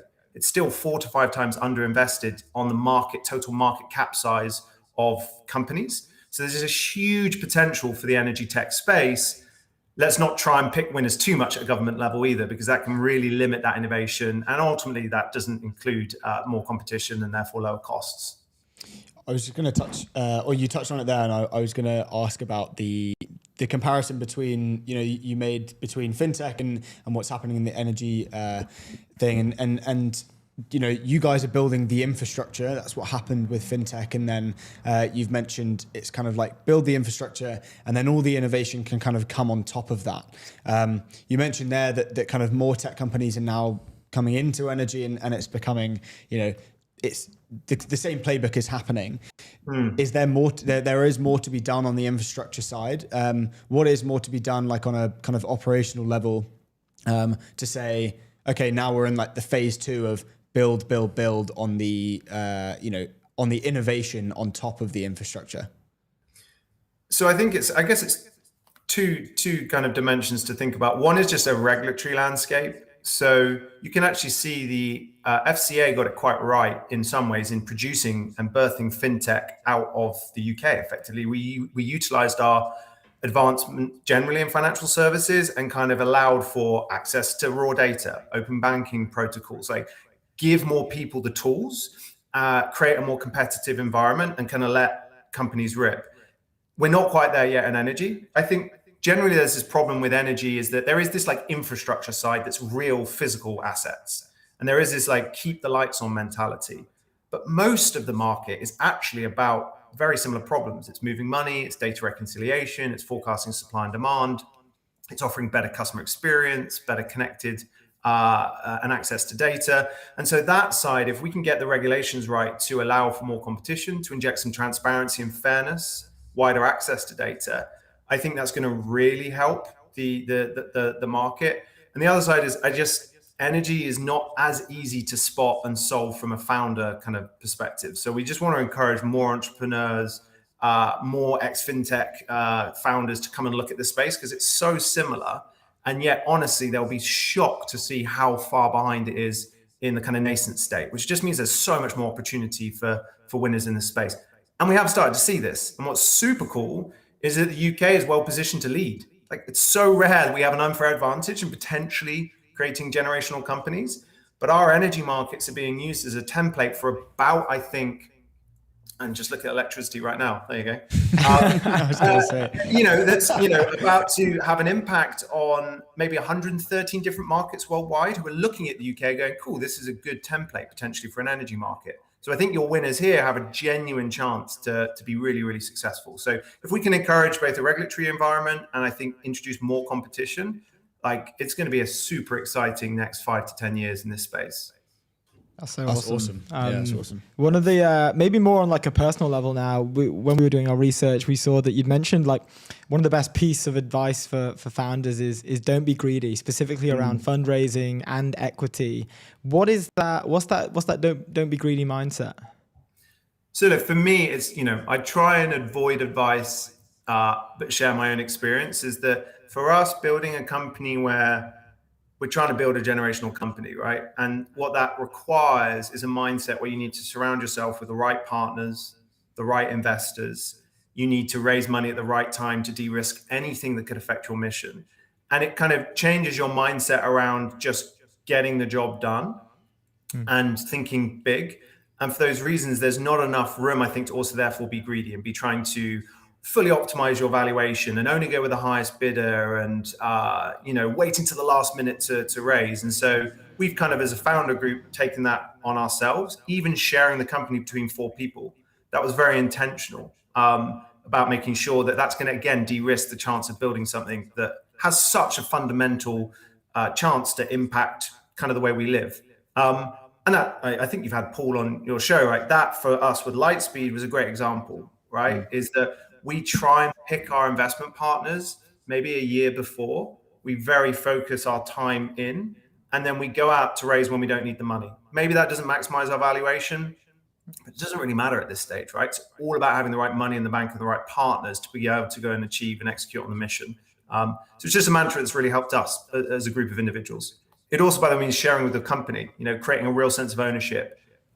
Giving your options, making options mean something to European employees who I think really struggle to understand that in the way that US employees do, et cetera. It kind of like flows through the entire culture of the company. Yeah. Yeah, I feel like there's 2 sides to what you just said, where it's quite a healthy thing that there's kind of more like secondary sales and employees are kind of getting a share before a company has to IPO or whatever. And it's becoming quite a routine thing for a lot of companies to do, kind of bi-yearly secondary sales to make sure that, if their employees want to buy a house or whatever. And it used to be seen as like oh, you're going to lose your employees if you do that. But now it's more of an employee retention kind of exercise. But then you also got the unhealthy side where a lot of founders, and especially in this market, it's just go and raise. VCs are giving, putting so much money into this market and AI. Really, it's you can go and raise a hell of a lot more money than you used to do, maybe like 5 years ago, maybe less. I don't know. What do you see? the kind of differences, I feel like, yeah, there's that kind of unhealthy, healthy balance there in my eyes. Yeah.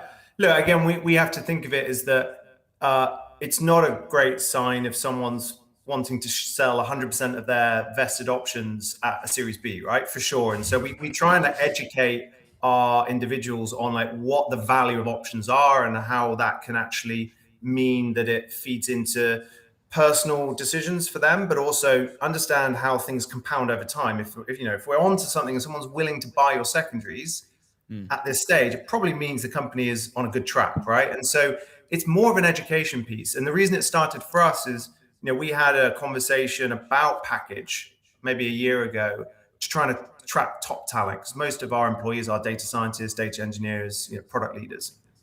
And someone said, oh yeah, but options, they're not really worth anything.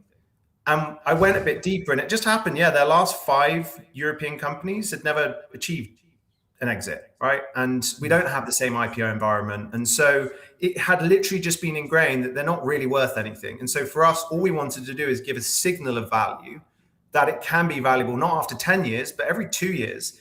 And that helps focus in on stock-based compensation, where you say, yeah, if you grind and push, and when we achieve our next milestone of the next fundraise, you can benefit now, not maybe in 10 years when you've left the company and moved on to 3 other companies. So I think it really helps align that short-term positioning and drive of a company, and it creates a bit of energy in a way. Maybe previously people would try to use bonus structures to do that, right? Just typical like monetary structures, which I think dilute a little bit the kind of ownership and mission and focus at a team level as well. Yeah, I think secondary sales, they're great. Yeah. Cause it aligns everyone on a mission. It's kind of like, it gives almost like seasons to a company where, you have a season where you're grinding really, really hard for that next thing. And then maybe you slow down a little bit or whatever, but it's very healthy. I think it's great. Well, I remember when I first got shares in I didn't end up like purchasing the options when I left, but when I first got given shares, I didn't know what it meant. I didn't know like anything about it.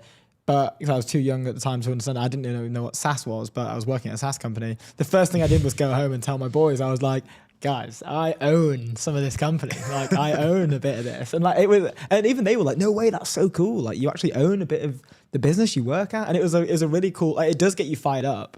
But yeah, I think it's a great thing. And I think that now we're seeing a little bit more liquidity into this in terms of the secondary stuff. I think it's a great thing. And it helps de-risk your position, right? Like whether you're a founder or you're an employee, taking it a little bit off the table helps, like, I think, manage that sunk cost fallacy feeling. And I think people take less and less risk the longer they go, because there's more and more to lose. And so actually being able to say, look, unlock a little bit, pay off that debt that's built up, that's fine, because now that allows you to go hard again and go all in and take more risk. Yeah. And that risk optimization, like cultural kind of fit for a company and at an individual level, is, I think, often overlooked. And each individual is at a very different stage of their life in a company as well. And again, like one broad brush approach can't always work for every single employee in the same way. But yeah, for us, I just think it's great to see there's enough competition for investment into energy companies in this space to actually allow us to be in that position. We're very privileged to have been oversubscribed to allow for it, right? And that's not always the luxury of every company either. So it's not a given. Yeah, absolutely. Moving on to just final question. I know we've kept you a little bit longer, but what's next for Tem? What's the year looking like, and what can we be excited for 26? Yeah, it's funny, right? It's like when you've gone 10x growth, and then you're trying to say, like, what is the next year? It's ambitious this year. I think in reality, we kind of phrased it with our board in January, is this idea of dominate and discover. So we need to operate in other markets. We are very intentional about being a technology platform. We operate at 90% plus gross margins. Like, this is not building a new utility. And for that reason, I think proving interoperability in other markets is very important. So obviously we've identified Texas and Australia, and there's a couple other markets that are very similar and had followed in the footsteps of the UK market. So I think international expansion is super key. And one of the reasons we brought people like Lightspeed, Voyager, Hitachi on very intentionally.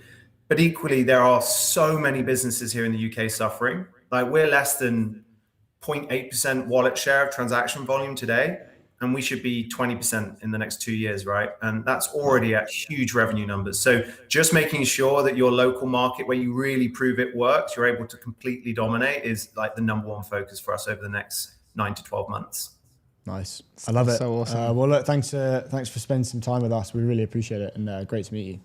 No, awesome. Really enjoyed the show. So I'll be watching future episodes and looking out for you guys. Good stuff. Cheers, See you dude. soon. Good to have you back. Nice one, Joe. Bye. Ciao. Good stuff. Next on the show, we have Raman Shamet. He is the founder of Cactus. YC, they're in YC at the moment, I believe. Before we do that, Spectre, be the reason your fund wins the deal of the decade. With Spectre, go to tryspectre.com. Harness the power of live data and AI-driven analysis to outsmart the competition and make confident decisions in where? Private markets. Love it. You were paying attention. Private That's markets. so good. I'm always on. I'm never off. Always on. Always Where on. are we? Where are we? I don't know. Cactus is somewhere building in Europe, hopefully. a low latency AI engine designed specifically for mobile devices. This company and is wearables. nuts. So I spoke to Roman, I don't know, maybe a few days ago. I was like, yeah? dude, you got to come on the show. This is pretty Awesome. cool. It's a pretty cool company. I think we have Roman on now. Can you hear us? Yes, loud and clear. Awesome. We're just waiting for confirmation that you are live on ETN from our producer. Give us a sec. How's it going? All good? Pretty good. Rare day of sunshine here in London. I know. It's good. Apparently tomorrow's an absolute corker. We've got 17 degrees. So I found out we had 17 degrees and my head nearly blew off. I couldn't believe it. Yeah, t-shirt weather, dude. But it is because we are kind of in this weird, I don't know, I'm just not used to the sun. What was it today? It was something like every single day in the UK it's rained up until like 4 days ago. So Yeah. it's all of January and then half of like February. Yeah. Which is Really, but that's- really keeping the stereotypes alive. I know, I was just about to say, like, even us talking on the call about the weather is like keeping the British stereotype alive. Okay, we can change topic right away. Yeah, let's move on. Cactus, well, just break it down for us. We just gave a tiny intro then. Our phrasing was, is building a low latency AI engine designed specifically for mobile devices and wearables. You can probably do us better justice. Maybe if you could introduce Cactus and I guess your position and what you're working on as well would be great. Yeah, sure. That was pretty much spot on. So we are a Y Combinator backed company. We specialize in the inference engine, you're right, for deploying AI models on the edge, which for us means smartphones, wearables, laptops, and any kind of other hardware. And so we help developers add private, offline, on device, and like super, super low latency AI to any apps that they're building. Boom. I love it. And you've mentioned before that it should work in a basement and on a plane. Explain this a little bit more, because I was trying to figure out how you guys are doing this, and I can't really work it out because I think it's a big deal. Yeah, well, we like to think so too. I mean, traditionally, the way AI works is it's a huge model. It lives somewhere on a server, like let's say somewhere in Virginia, right, on a big data center. And if you want to talk to it, you send requests, kind of what we call through the cloud, right? Communicates over the internet, comes back with responses. You obviously need an internet connection for that. But there are also smaller models that you can host locally on your laptop, on your phone, etc. The problem is there's no straightforward way of running these models. So it's not like basically it's the same analogy as having a train and rails, right? You can have a train, but you need the rails for it to run on. So we effectively build the rails for these models to run on. And subtle brag, but our rails are the fastest and the smoothest in the market. So that's kind of Let's go. Fastest and smoothest. It's always good to hear. So what this was you guys were YC last year, right? Summer last year. Summer 25. YC. Talk us a little bit through, we've not had, I can't remember the last person we've had on from YC, but predominantly we don't often have YC companies on the show. So I'd love to get your understanding of how was the process over there? Like how was this, obviously this was received well, but was it like the typical video interview application and then go through the cohort? Like talk to us a little bit about it. Yeah, standard deal. You apply, you hold your breath until you hear back, then you wait to get interviewed. Interview is a standard, like 10-minute, really, really fast pace. They throw a couple curveballs. I think their stance is they like to play a bit of good cop, bad cop, just to see how you respond to feedback, because that's probably the way the batch goes. So like during the batch, you go to your group partner and they'll give you feedback and they want to make sure you're kind of receptive to it. So I think there's a lot of screening going into that. But yeah, quick 10 minutes. They see kind of how you fit in. They see whether they'd want to work with you, and then you hear back the next day. Nice. Awesome. One thing I really wanted to ask you when you came on the show was talking about the application layer and what you feel like AI is going to change in kind of life or daily life and daily work as well. Cactus allows people to, people to have AI running kind of like constantly. Is that right? There's no kind of like application. And so when, your phone or your laptop has constant context of everything, what's going to happen to kind of like life and work in the future? What's your take? Well, with respect to life and work, I guess it's a matter of what application experiences truly stick. I think we all use AI a fair amount in our daily work. The things I've seen really be helpful without kind of being part of the bubble, and having a real contribution to our daily lives are obviously just general assistance, just the way we ChatGPT things instead of Googling things nowadays. Coding obviously was reinvented massively with AI. But then the two like net new application level experiences, I would say one is meeting summarization. I think we all use probably Granola or some kind of equivalent of that. Really helps you not take notes on the side. And the other one is dictation. I don't know if you guys are on that train yet, but I kind of stopped typing almost completely. I just hold the button and I say things out loud. My co-founder and my wife kind of hate me for it because I'm just like I'm speaking into my devices 24/7. What is that? Is that Whisper you're using for that? Whisper for? Yeah, there's like a ton of different products for it, but like they're all pretty much analogous. Yeah. It's just amazing. And this is something we're pretty excited about at Cactus, like voice specifically, so voice experiences. And the reason voice runs really well on devices because like latency is really important with voice. You can always tell a delay. If I say something, then there's like a couple seconds pause. It's kind of weird, right? So like voice is really important to have as a real-time experience. So when you can have that snappiness on device, that's like what really gets unlocked by local AI. That's so cool. But with like Whisperflow and Granola, so you mean like, they're the apps that have integrated so well because, I guess let's go with Granola, right? So you go onto a call and it just kind of sits there. You're not on the application or anything, you're not kind of using it. You're not prompting into a text box like you would be, or going onto like the Gemini app and kind of prompting or putting a picture in or whatever. Is that where you see it kind of going and that's the top, or do you feel things will like always be on? Will you always have Granola kind of like context on your phone type thing? Where it's kind of, I guess, listening to everything. We had that, push on the physical products where you had those, those kind of like cameras or like dictator Friend things, AI. right? That kind of started to become a thing maybe like a year ago, and then it died out and the companies kind of died. But yeah, where do you see that kind of going? Well, we've yet to see what that will really look like long term. I think it's kind of maybe like a double dip scenario, where like there's a lot of hype and then it kind of crashes, and then we'll see it kind of grow into a more mature market. We spent a lot of time obviously in San Francisco. Everyone in SF is really, really obsessed with all these weird little things that like transcribe everything you say. I think it's a little weird, but I think if this experience of ambient AI really gets nailed, where like it can give you proactive assistance, right? Like you have imagine we have a conversation right now, and maybe I mentioned to myself like, hey, it would be great for me to research this. I should look into this. It can kind of like maybe like do some summary in the background, and then once we're done, like come back to me and say, hey, Roman, you mentioned you want you want to do some more research on this topic.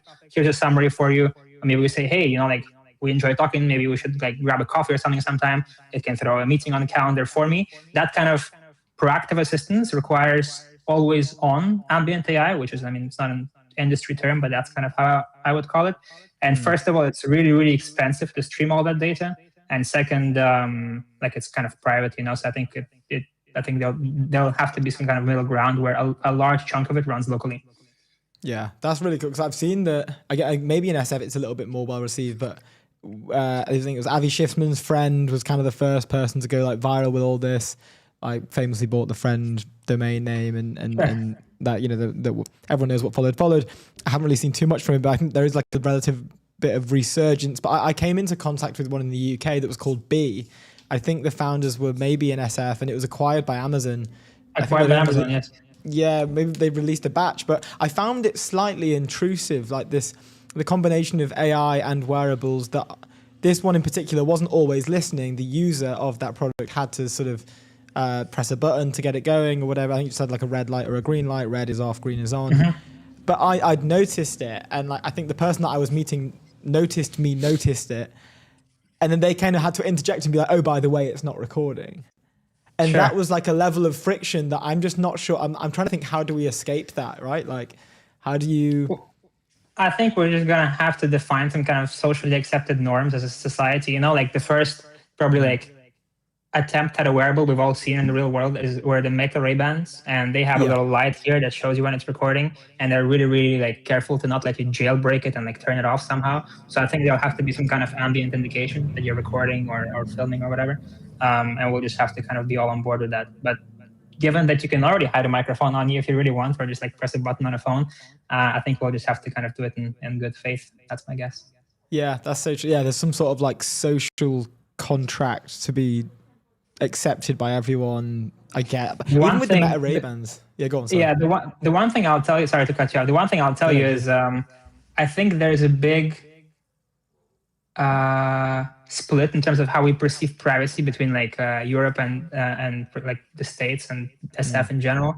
Is like here in Europe we like to talk about it a lot, but at the same time maybe not thinking about it too much and having lower social norms around that. Let's companies move faster. And if we think at like some of the winners of the previous technological waves in San Francisco, like let's take Google, for example. We all know that Google takes our data and then like monetizes it somehow. But at the same time, like, do we really use those private search? Probably not, because it's just too convenient. So in our experience, people throw all the privacy considerations out at the like slowest, like at the slightest cent of convenience. We have to see how AI will play out, but maybe it'll follow the same trajectory. Yeah. That's so true. I have to ask some more stuff about Cactus. We kind of got on a tangent here. Tell us, like, how are things how are things today? Like, what are the next 6 months looking at? Like, where are you guys at as a company right now? Like, and you're building in London, right? Yeah. So we have a presence in SF, but we're here in London too. What are you guys pumped about for the next 6 months? Like, how's it been since you got back from YC? Yeah, it's been great. We're pretty pumped about two things. One is voice. As I said, we're like excited about the modality, excited about how much faster and cheaper you can run it on device. But another thing is what we call hybrid AI. So I talked at the beginning how what we do differs from like the cloud models. But I think jumping from just purely cloud to purely on device is a pretty big gap. The models are smaller, they're less performant. You know, there's a lot of like, imagine, for example, your, let's call it granola, and you want to roll out on-device AI to all your users. Not all of them are going to have the latest Macs like you guys have in front of me, like the one that I have as well. Some of them are going to have older computers. Those models are going to run slower on them. You have to figure out kind of hardware compatibility. So it's a big jump. So what we think is going to be a much more like steady middle ground in the coming months is what we call hybrid AI, which is where you have cloud models and local models kind of working in tandem. Some tasks run locally, some tasks run in the cloud. This is a big thesis that we have. Kind of Cactus runs it out of the box. A lot of the things we do are hybrid by default. And we just hosted a big hackathon with DeepMind, so to run their Gemma models on device, Gemini models in the cloud 3 days ago, and there's a lot more to come. So this is something we're really, really excited about, hybrid AI. And how will the models like choose when to use the cloud and when to and when to run locally? Like what is that distinction?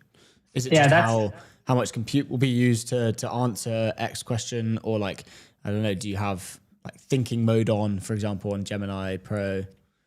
Yeah, that's a great question. I mean, to be honest, there are many ways you can spin it. You can have some kind of like latency threshold, like if it's a weaker device, how long are you okay with it, like computing, right? If it's a more complex task, hey, like maybe it should be self-aware enough to say, hey, I don't feel confident answering this. Maybe like I should ask the big brother in the cloud, right? This was actually a big part of the hackathon we hosted. So we had 1,500 people participate all over the world on Saturday, trying to answer like your exact question. So like, how do we hand off tasks between local and cloud optimally? It's kind of part of the secret sauce. So we have the solution for that in Cactus, but you know, there's going to be a lot more innovation to come in this space. We're 100% certain of that. That's dope. Awesome. Is it just you guys working on this? I assume there's lots of competition to kind of figure out that problem or that kind of exciting thing of having things kind of run simultaneously or choose whether to be on the cloud or to be locally? I would imagine that many people are thinking about it. The problem is, again, like I think cloud inference is a lot more straightforward in some ways, at least in the sense that you can just pick an API and kind of point to it and run. If you want to run things locally on device, you really have to figure out like how to do it. We've done the hard job of figuring out how to do it. So I think we have a head start on the hybrid world, but I'd be surprised if like not everyone else out there is thinking about this, because this is clearly the future, at least clearly to us. Yeah, definitely. Well, look, thank you so much for coming on. We've run over a few minutes, but yeah, dude, love what you're building. Cactus just is awesome. I think it's a huge opportunity, and yeah, keep us updated. Thank you for the kind words, and thanks for having me, guys. Good stuff. Thanks, Roman. We'll see you soon. Cheers. Next on the show, we have Diallo Davini. She is the CEO of Vento and the producer at Italian Tech Week. As of hours ago, that has been rebranded as Wave by Vento. Is that right? Wave by Vento. Yeah, Wave by Vento. So congratulations to the Vento team, which is really, really cool. But before we have Diallo on, let me tell you about Polymarket. It's the world's largest prediction market. Stay informed, profit from your knowledge. Go to polymarket.com if you want to go ahead and do that. You want to tell everyone about Polymarket? Yeah, just did. Just told the world. I'm really excited about this interview because we kind of half did one when we were at Juventus. Yeah, we did, but we couldn't really mention anything, and it was the first time we met Diallo. So we've already met, but we wanted. Well, we've been in contact with the Vento team, and they talked about the news. They have announced that Dario Alanthropic is headlining as a guest at Wave by Vento this year, which is really exciting.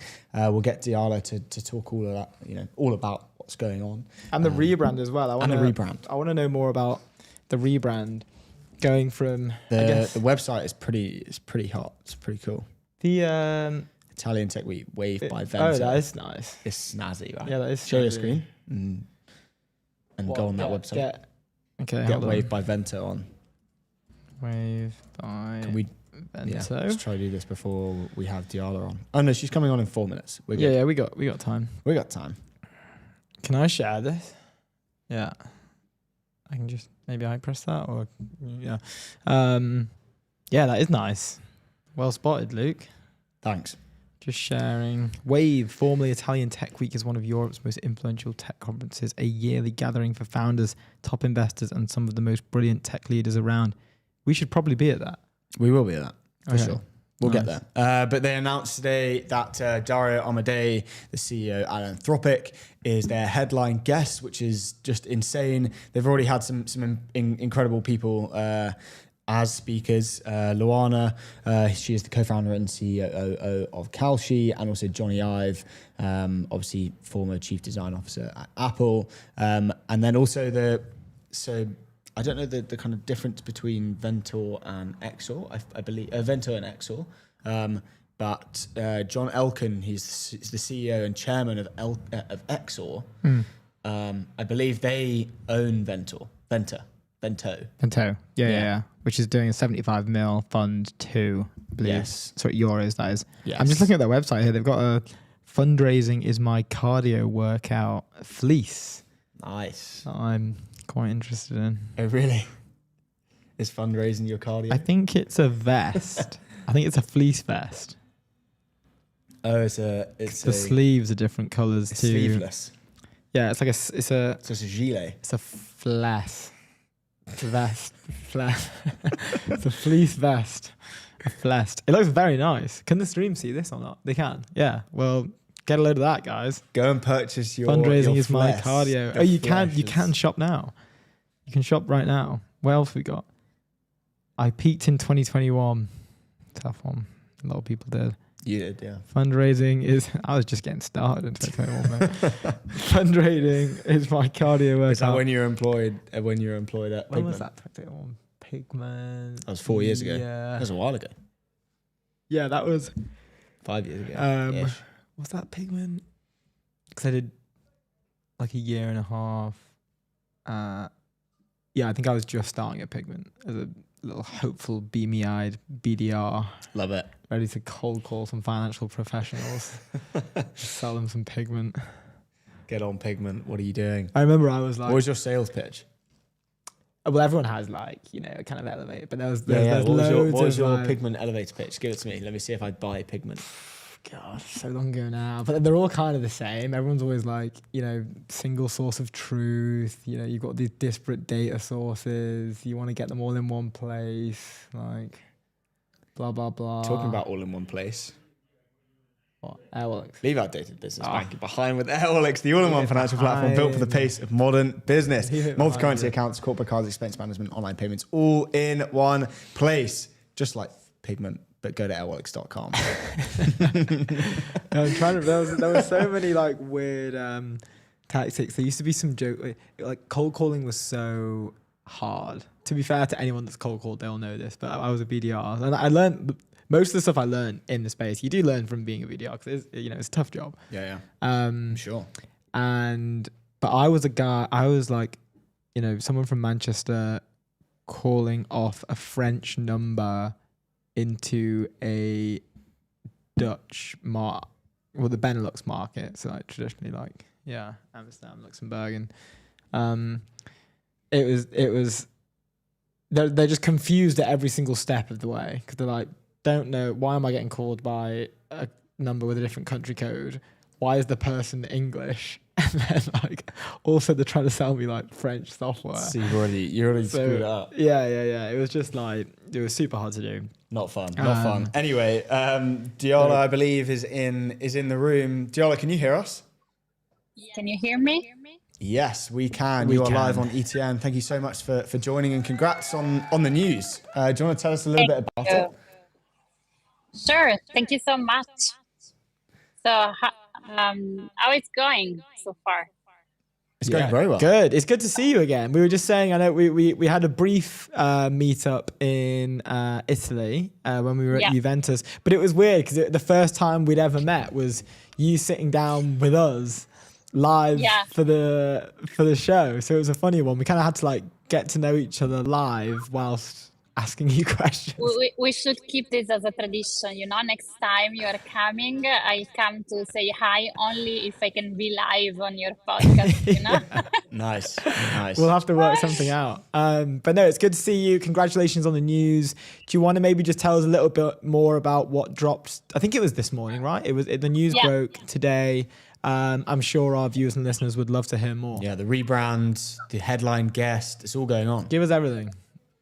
Okay, so actually I'm speaking from the place where we host the conference every year. So I hope to see you here in a few months.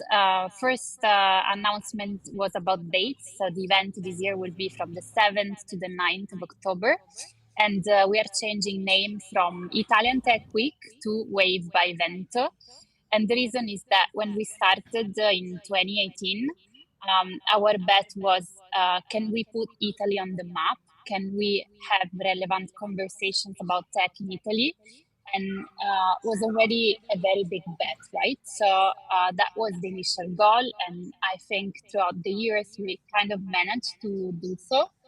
But since a few years now, we have people coming from Europe and beyond. So Italian Tech Week wasn't representing anymore the size of the event and the ambition of the event. So we decided to do this rebranding into Wave. And today we also announced the headliner for the new edition, and the headliner will be Dario Modei. And we are super excited about it because, I mean, in the last few weeks, what they did was incredible. And we can't wait to see what they will release from now to October. And we think having him on stage would be really amazing for our audience. But beyond the headliner, we announced other 10 names, more or less. And even there are some incredible stories like Johnny Ive, Joanna Lopez from Kalshi, Joe Tsai from Alibaba. So it's shaping to be a very interesting edition again. That was kind of hard because, you know, last year we had Jeff Bezos, Ursula von der Leyen. So everybody was saying, how can you match that?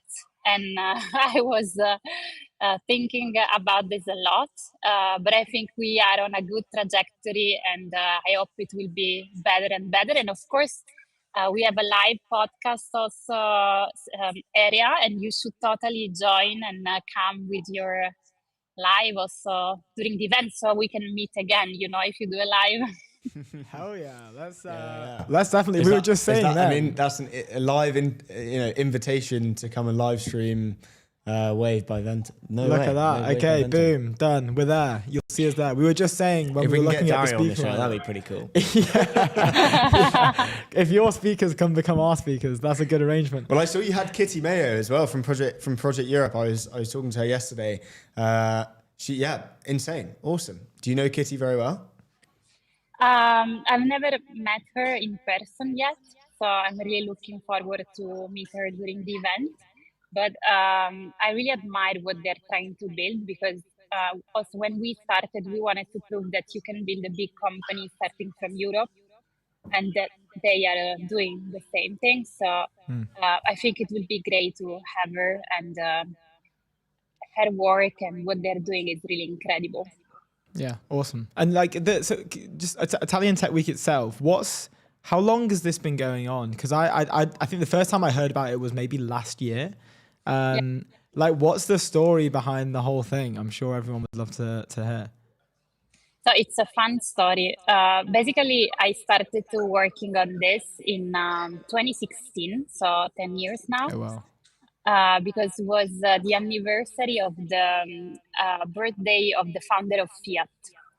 And John Elkann, who is now the CEO of Exor, wanted to do something to celebrate his great-great-grandfather and try to help entrepreneurs in Italy.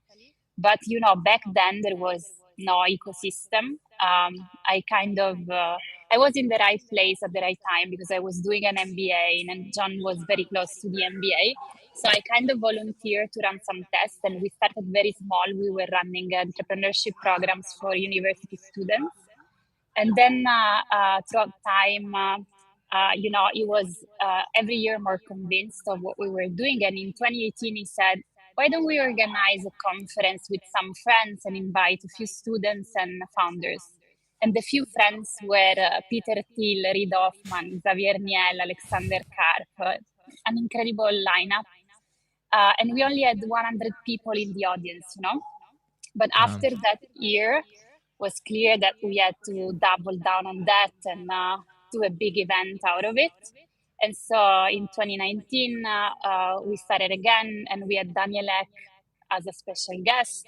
Then in 2020, we wanted to do even a bigger conference, but then we had to stop for 1 year, and we started again in 2021.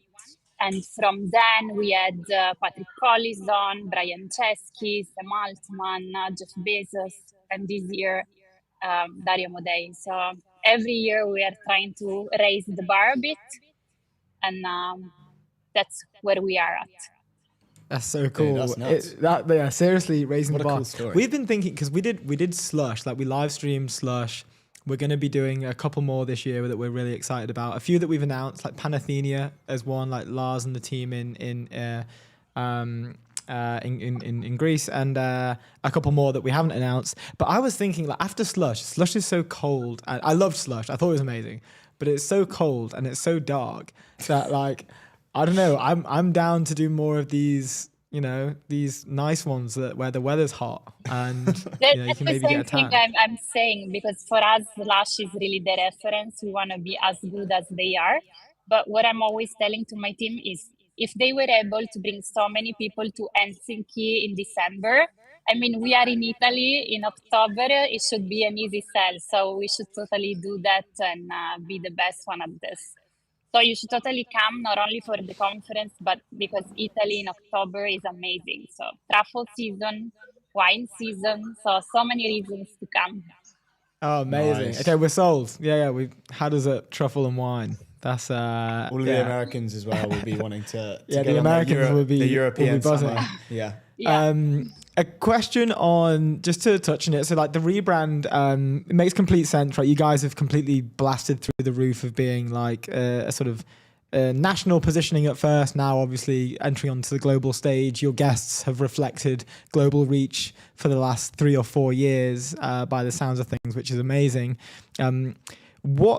So Vento itself, we only found out a little bit about it when we last spoke to you at Juventus, but would love to know a little bit more about you and your role specifically there as well, right? You're the CEO. Could you maybe break down a little bit more about that? And I think Fund 2, you mentioned, was announced at like 75 million euros. Would love to just hear more on that specifically as well. Yeah, sure. So the story is kind of the same. So when we started in 2016, we didn't start with a fund because there was no ecosystem. So basically, not many deals to invest in.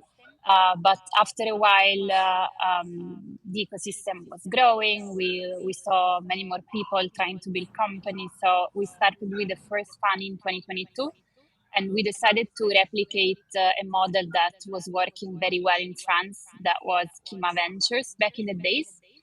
So we have the same kind of investment thesis. We only invest in early stage Italian founders, but they can be based anywhere and they can work on anything. So we are sector agnostic.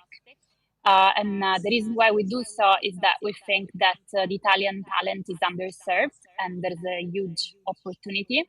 So it's a kind of power law investment thesis. We need to do many deals because we know only a few will repay the vintage of that specific year. So for instance, last year we did 65 deals. This year we are planning to do 85 deals. And as of today, we have 160 portfolio companies. Half of them are actually outside of Italy, 30% based in US. They are working pretty much on anything you can think of. And of course, it's too early to say if they are successful or not. But let's say we are seeing some good companies breaking out and raising Series A round, Series B round from also investors coming from US or the rest of Europe.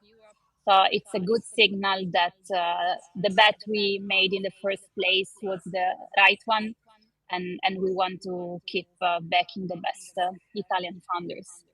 Awesome. I love it. And I'm sure the event will, be a catalyst for more people, more deals and all that kind of stuff, and just meeting more incredible founders, which is great. I wanted to ask about your, what's like the main thing that you guys want to get out of the event this year specifically?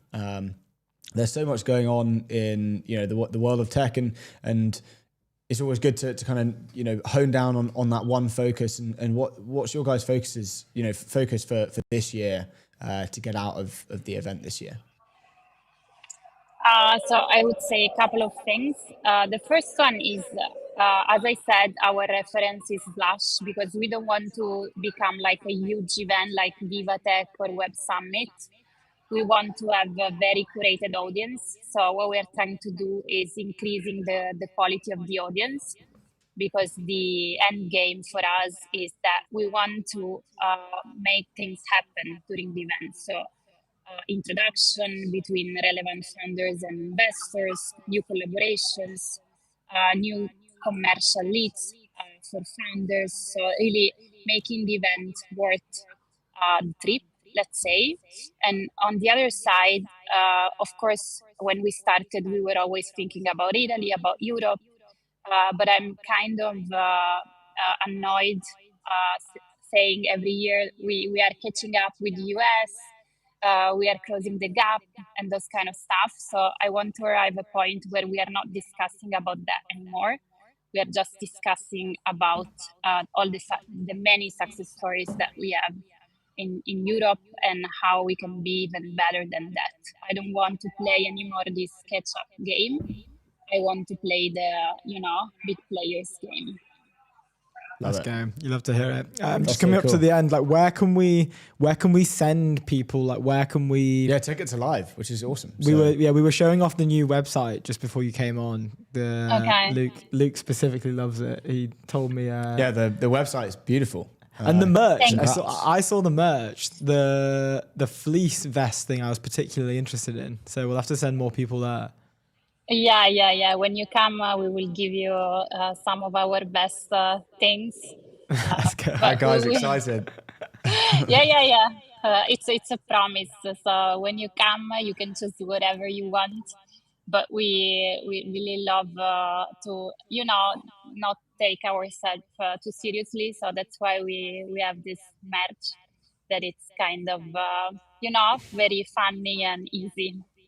Nice, I love it. Where can we send people? What's the who can buy tickets now? What's the deal with the tickets? And So anybody can buy a ticket now at our website, so wavebyevento.com.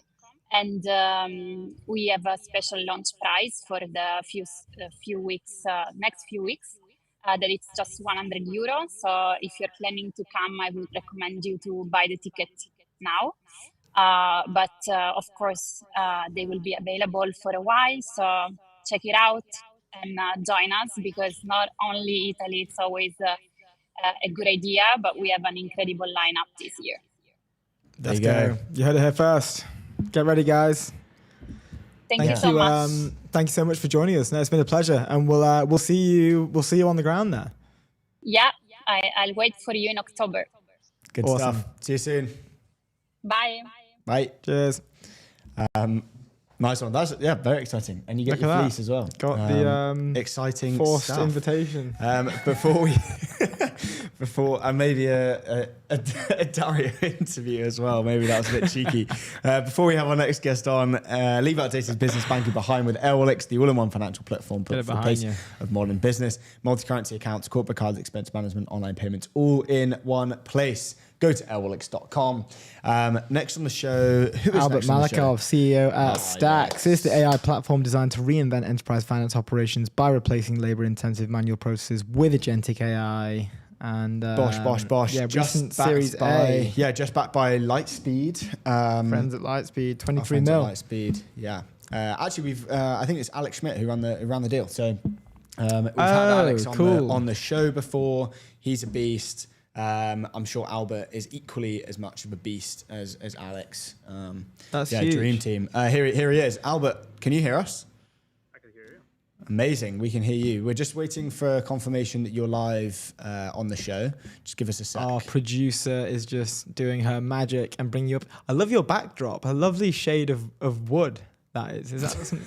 Yeah, it's very historic building in the middle of Amsterdam. It used to be a bank before, so pretty cool building here. No way, that's really cool. Very on brand for the European Technology Network, I must say. I'm a huge fan of that. It looks really nice. We've been super excited for this. I think a congratulations is in order as well for a 23 million Series A led by Lightspeed. Total funding to date now at 35 million. Do you want to maybe just give an introduction to yourself and the company, and we can maybe get going from there?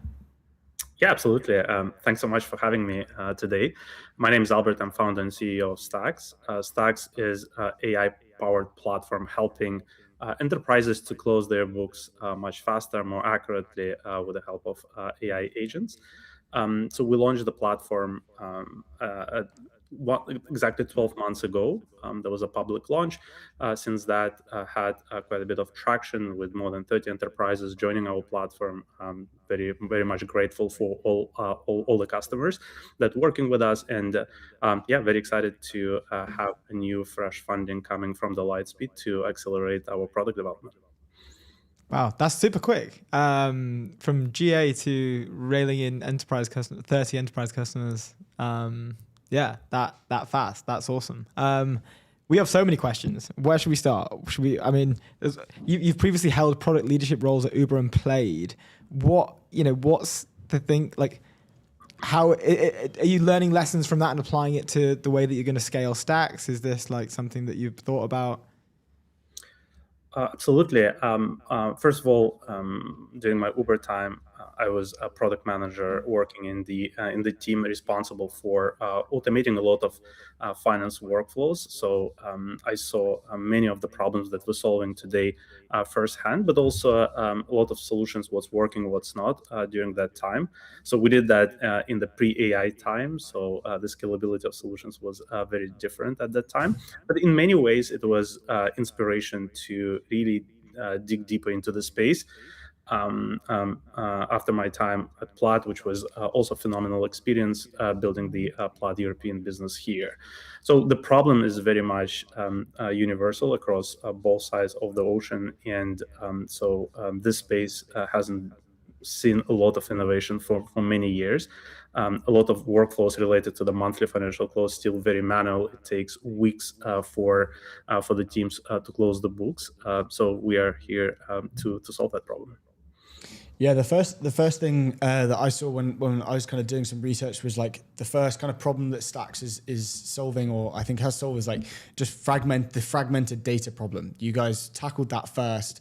We have Gokul Rajaram on the show later, and he's kind of known for like his takes on like defensible systems of record and making sure that founders are kind of going for solving the migration problem first, and then kind of building everything else once you're able to get your customers to kind of move over to you, because you have the data and you're able to move the data over.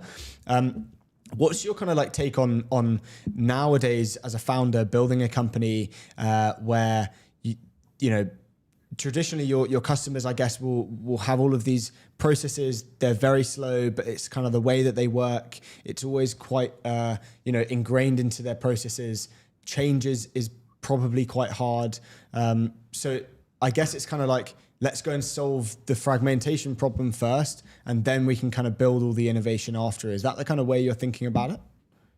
Well, it's actually a very interesting topic, because if we look at the finance and accounting space, it's like a massive space with a lot of manual work, but then penetration of the AI and AI agents are still relatively low. I think Gary from YC recently did a post where it's just like a 3% compared to that graph. 50% on software engineering. And also we're seeing a lot of multi-billion outcomes in customer success, legal at this moment of time. And there are some fundamental differences between these industries, and there are some hard problems that we have in finance, not allowing sort of like immediately apply AI. First of all, as you mentioned, the data, right? Just like you need to have a good data to work with. Second, finance is a space where accuracy is important, auditability is important, controls are important. So you cannot just simply throw data into the LLM and just hope for the best. You need to build a layer of more deterministic tools that we spend some time building too, whether it's transaction matching, categorization. So basically the tools that doing the math on top of the data. And then after that, you have the more like orchestration agentic system, which also have its own nuances. So you need to have more human in the loop systems that really learns from the workflows, from the accountants and humans who are doing some work on the platform. And it's interesting problem, as you mentioned, is like data is one side, but also existing systems of the record in the big enterprises, they are just output and the result of the work. And the work is happening outside of those systems. So the context is not in those main systems. And in order to just build automation, just push the boundaries, what's possible, you need to have that context. And what we're doing is really building a system where this human in the loop process learns from the actions of the teams and becomes better and push the automation rate. And so in terms of the future of what you guys are building, what's the kind of end goal, I guess, is and how does that change the kind of the role of the knowledge worker in the office of the CFO? Like, where does the office of the CFO kind of go now you've seen, oh, we can do this like so much faster than what's being done now? Before starting Stacks, we did a lot of interviews of controllers and other finance professionals across both sides of the ocean. I think we did more than 100 interviews. And one conversation really stayed with me. Controller in a global company mentioned to us that their team spends 80% of the time on manual work manipulating the data, and only 20% of the time looking at the insights and outputs and seeing, so what does that mean for the business? The end state here is really sort of like flipping that ratio and just like giving tools for the teams to really spend more time on the insights and it's like what's driving business forward rather than basically moving data from one spreadsheet to another one.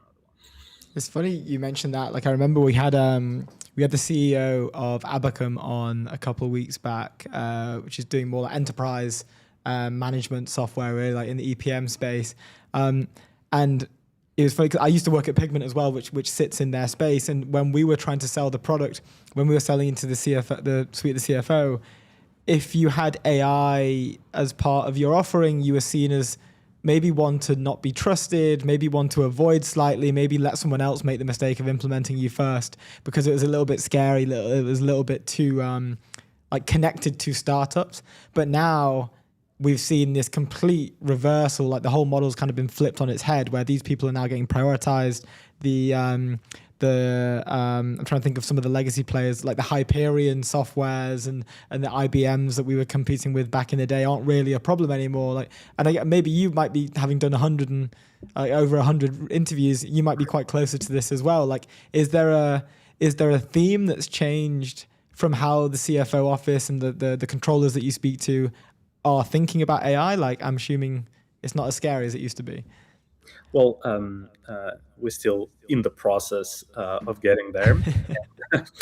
So definitely finance teams are quite pragmatic in terms of how they're looking at the systems, and there are reasons to do that, right? So it's important data, the accuracy is very important. So there are like really risks at stake here.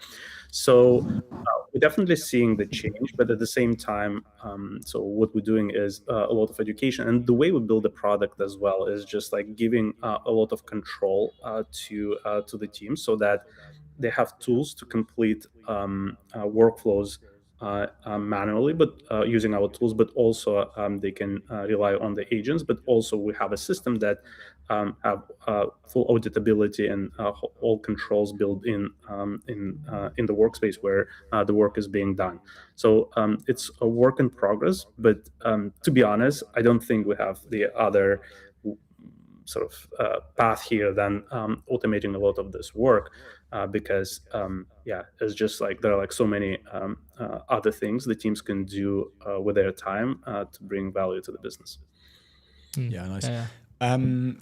With the announcement of the raise, you also launched AI flux analysis. I wanted to dive a little bit deeper about the product and like what you guys have built, because it seems like super interesting and very kind of like, very agentic in a fact that it's, it doesn't require a human necessarily. So kind of tell us a little bit more about that, and I've got a few questions. Yeah, so this is a very exciting product for us in many ways, because it's using all parts of the foundational platform that we built, data, deterministic tools, and also the agentic platform. So before, what we see, a lot of teams have this important step in their closing called flux and variance analysis, where once all the transactions in, you reconcile your books, you would like to know what drives differences in the main accounts, whether it's revenue, cost accounts, and you'd like to know that on a more granular transaction level. So the way you do that, you have this massive, you get the data from your ERPs, get them into the spreadsheets, run massive pivot tables, and try to understand sort of like, okay, what are the categories that driving the marketing spend this month. Takes a lot of time. Just imagine that you do that at scale. It's hours, sometimes even days for many people in the team. So with our product, so we get connectivity and just get the data on transaction level, and then do certain manipulation of the data that I'll share in a moment. You just click one button and you have all of these explanations immediately. So it takes like 20 seconds or so. A lot of time saved on this, but also like with this product, we wanted to do it differently to all similar solutions available on the market. And that's in many ways sort of like how we build the team, because we wanted to attack this space with the product and engineering team and mindset first. So we build this foundational data layer that's super important. We call it AI parallel ledger, that gets the transactions and then manipulates them, prepares them for the AI workflows. And then on top of them, we have deterministic tools transaction categorization, and some other tools to understand what are the seasonality in the data, etc. Basically doing the math.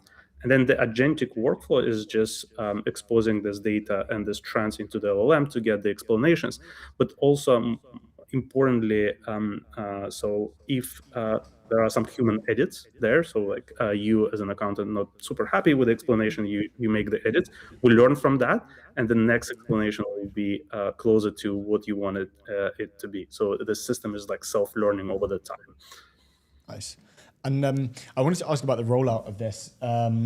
And obviously, working in the office of the CFO, we've asked a few CFOs on the show before, and people building in a space, obviously super regulated, but also kind of very the data is kind of, you don't want to get things wrong, basically.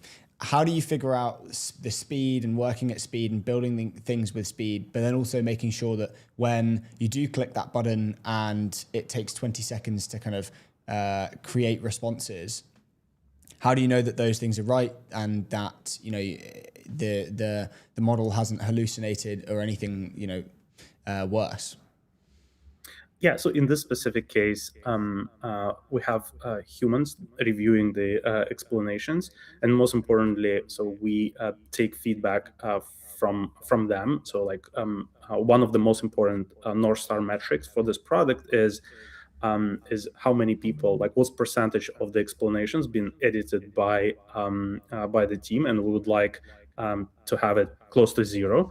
So we're already seeing that more than 95% of the explanations never been edited by the team, so they are actually satisfying the needs of our users.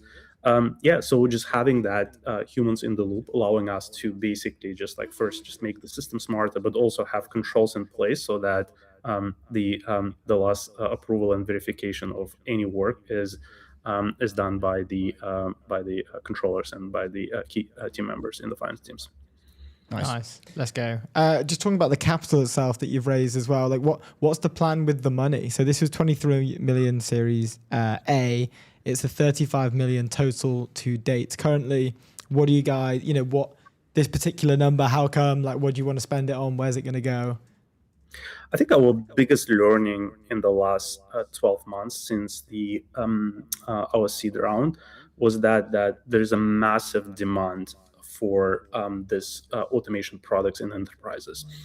And over this period of time, so we onboarded 30 customers, but the demand is in hundreds of customers. And to do that, we need to build we actually need to continue accelerating our product development. So there are many different things. We see how we can actually deliver value to our customers, and most of the big portion of the funding will go into accelerating that. So we are increasing the size of our engineering team, and we'll be launching a lot more exciting solutions for our customers. Nice. And just quickly, you were at Uber Money in SF, and you've come back to Amsterdam. Obviously, you with Plud, which was in Amsterdam too. I believe you have offices in London as well. What's the difference, just personally, between building in SF and Amsterdam and London? Have you felt a difference, and have you felt kind of an excitement? We're talking a lot of to guests about the excitement of people building companies here. I just wanted to understand your take. I moved to Amsterdam 10 years ago to Europe. And so at that time, it was hard to imagine starting a company with the same ambition in Europe, because the talent pool of people who actually has seen the great companies was relatively limited. There were great talent in Europe always, but then sort of you also want people who already sort of seen North Star, where you actually want to be, and the ambition, what you can do.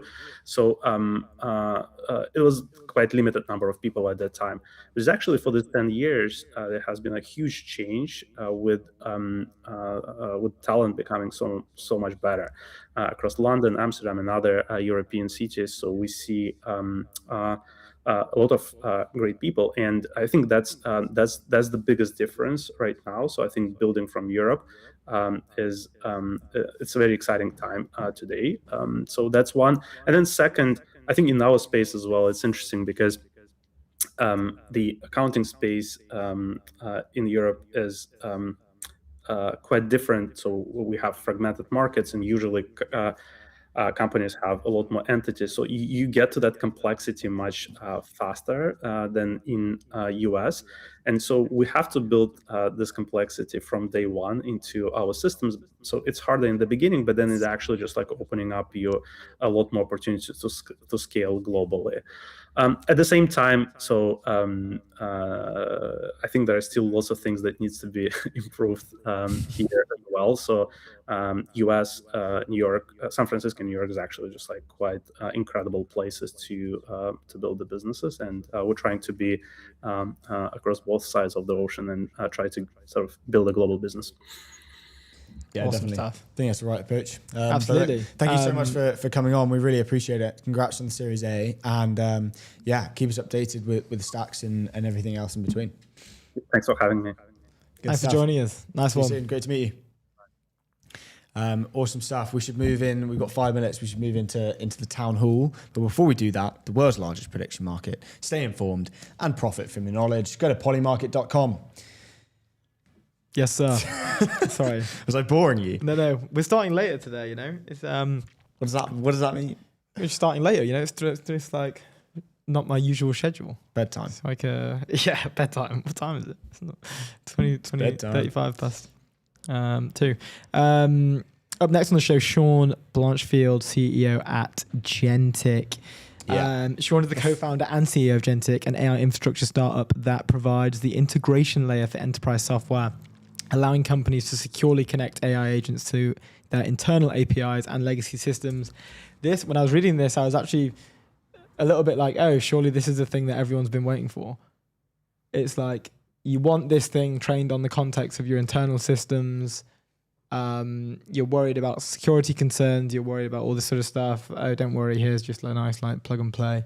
Get going. You're off to the races. Also, quickly, I have to mention, Sean also previously founded Demonware, which was the multiplayer infrastructure behind Call of Duty. Damn, that's pretty. Just cool. wanted to just mic drop that out there. Yeah. I thought that was pretty. Well, it's my first question. We can ask him about it. I want to just quickly touch on Starter Story being acquired by HubSpot. I think it's worth doing. So Pat Walls, obviously the founder of Starter Story, he wrote a tweet yesterday that obviously went fairly viral. Very good news. 8 years ago, I started a side project inside a tiny Starbucks. Today, Starter Story is being acquired by HubSpot.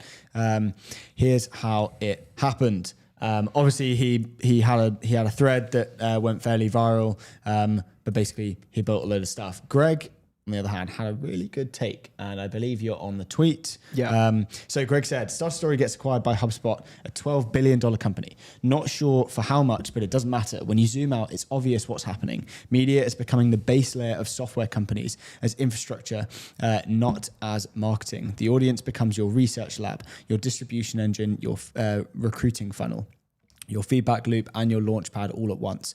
In a world where AI compresses product cycles and models improve every few months, code alone stops being the moat. Attention, trust becomes the leverage. The company that controls the narrative controls where demand flows. HubSpot bought proximity to builders. It's kind of like real estate. They bought location. They bought insights into what founders are thinking about before it shows up in product analytics. They bought cultural gravity. I think this pattern spreads. I bet Frontier Labs will want to distribute closer to the core, owning the builders who experiment with their models, owning the developers who integrate their SDK, owning the story about what's possible. AI lowers the cost of building, media lowers the cost of convincing. This trend continues. Media is underpriced. Good take. Obviously, building a media company means we are in a good position, which is nice, but also means we're biased. I agree. Which Greg Eisenberg might be as well, because he also runs a media company. Yes. I thought this was really cool. Yeah, I mean, we can dig into it properly, but I'm not sure what they're buying. So they're buying Starter Story in its entirety. I assume Starter Story won't have any ads anymore. So it'd be like My First Million, right? It'll be like, it will only be HubSpot kind of being the sponsor, but it will obviously be made by HubSpot. I assume Pat Wools is going in and is hired by HubSpot now. Maybe he'll work there for a year on the vesting cliff, whatever it is. I guess, but like, 2 years, 3 years. What else would he go and build unless he wants to go and build a SaaS or whatever? But anyway, on to our next guest of the day. We are welcoming Sean onto the show. I just did the intro previously for those folks at home who didn't hear me. One of the most exciting parts about this is obviously Gentic, and I want to get really into that. But my first question for you, Sean, welcome to the show. Thank you for joining us. The founding journey from Demonware, working on Call of Duty multiplayer infrastructure, to selling that to Activision, and now at Agentic, and for those I didn't mention earlier, also on the member of Advisory Council in Ireland for AI as well, which is absolutely awesome. I've just said a load of words. Sorry, was really excited about this. Can we maybe just start on the Demonware thing and with Call of Duty? Yeah. Everyone loves Call of Duty, so that's a great place to start. Honestly, it took a lot of hours out of my childhood, which I'm forever grateful for. I thought it was an amazing thing. I'm a huge fan of the game. Sorry for all that lost productivity for you and the other, 500 million people. I can't claim all the credit. We just did the back-end infrastructure and multiplayer, but that seemed to be the bit that people like. Well, from our point of view, we did the boring networking bit. That was our whole business plan is, games are going to go online. There's going to be a lot of multiplayer because we're talking like 20 years, and it hadn't quite happened. We called that and we said, we'll do the boring bit because that's what the game studios don't want to do. They want to do the graphics. So we did the boring bit of Call of Duty, right? 10,000 servers running the back end. So that's been that's the connective tissue actually that comes straight into Gentic. It's when you're running infrastructure at that scale online, and then ultimately being acquired by Activision and then being a VP there and thinking not just about the back end of the game, but how's that hooked into CRM, like even more boring stuff, right? But now you're into enterprise systems, and all that back end and identity and access management and all the integration work and everything. So for better or for worse, that's in my DNA at this point. That gets us into this. Well, you're on the right show to talk about it anyway. It's all we've been banging on basically all day today. It's a bit of a themed day, really, isn't it? A lot of compliance stuff, a lot of integration stuff, a lot of OpenClaw'ing. We're boring maxing. Yeah, yeah. You see, it's two sides of the same coin. It's all about OpenClaw now. I'm 5 days in. I'm never going back. This is the most exciting thing that's happened in my technology life so far. Okay, really? So you think it's arrived. Okay. Love it. Tell us more about it. How is it integrating into life, work, and everything in between? The most interesting thing is that it's being proactive about how to integrate into everything else. In a lot of previous versions of trying to apply AI, you end up being the creative bottleneck yourself. Like, what workflow should I implement? It's coming up with this stuff. Right? So when I turned it on my home network in a Docker container on a thing that was all safe, right? I told it to start having a look around. The first thing was I put it in a group chat with some of my mates right before the Ireland-England match. they just wanted to talk to it. Were they Irish or were they English? They were Irish. Yeah, everyone was driving down to Cork in the south of Ireland. Yeah. So everyone was super happy. Yeah, well, actually, people just trying to psychologically abuse it and see what it is. So that's its formative memories. From my OpenClaw instance, its formative memories is the psychological abuse from my mates on that Signal chat. But then I said, after that, I want you to look around the network. You're in a Docker container on this host. There's a few other hosts. If you look at this URL, you're going to get a list of the hosts. Make yourself at home. And it just began scanning and finding things. Said, oh, look, 6 CCTV, 6 cameras. That's great. A Home Assistant instance. I'm big into Home Assistant. And then it said, can I have an API key, please? And I said, YOLO. Yeah, here you go. And it went in and said, great, 2,000 entities. Lights, cameras, action. And I said, can you see me on any of the cameras? And it said, yeah. It's a black T-shirt, jeans, guitar in the corner, map on the wall. I like the decor. Right? No way. I don't even know. It's just so emergent. It's been proactively asking me questions about my life to try and understand the routine, who's in the family, who else is sharing the house, all these kinds of things, coming up with workflows, the daily briefing kind of workflow, I suppose, is a standard one, all kinds of other stuff. And then I connected it to Gentic. All right, so this is like, we originally, when we devised the business 2024, like the whole idea was that the universal agent will emerge.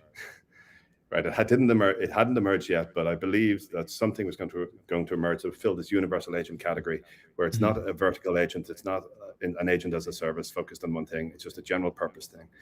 And part of this was actually inspired by a Google video. Like, of course, they can do demos and nothing ever comes of it. But Sundar Pichai called it the universal agent before showing that video, where someone was saying to their Google Drive or something, find all the receipts in my inbox and put them in a spreadsheet and keep it up to date from now on. And that last part for me indicated, oh, that just became an agent, not an AI-driven task, but there's now a long-running task that's keeping that going.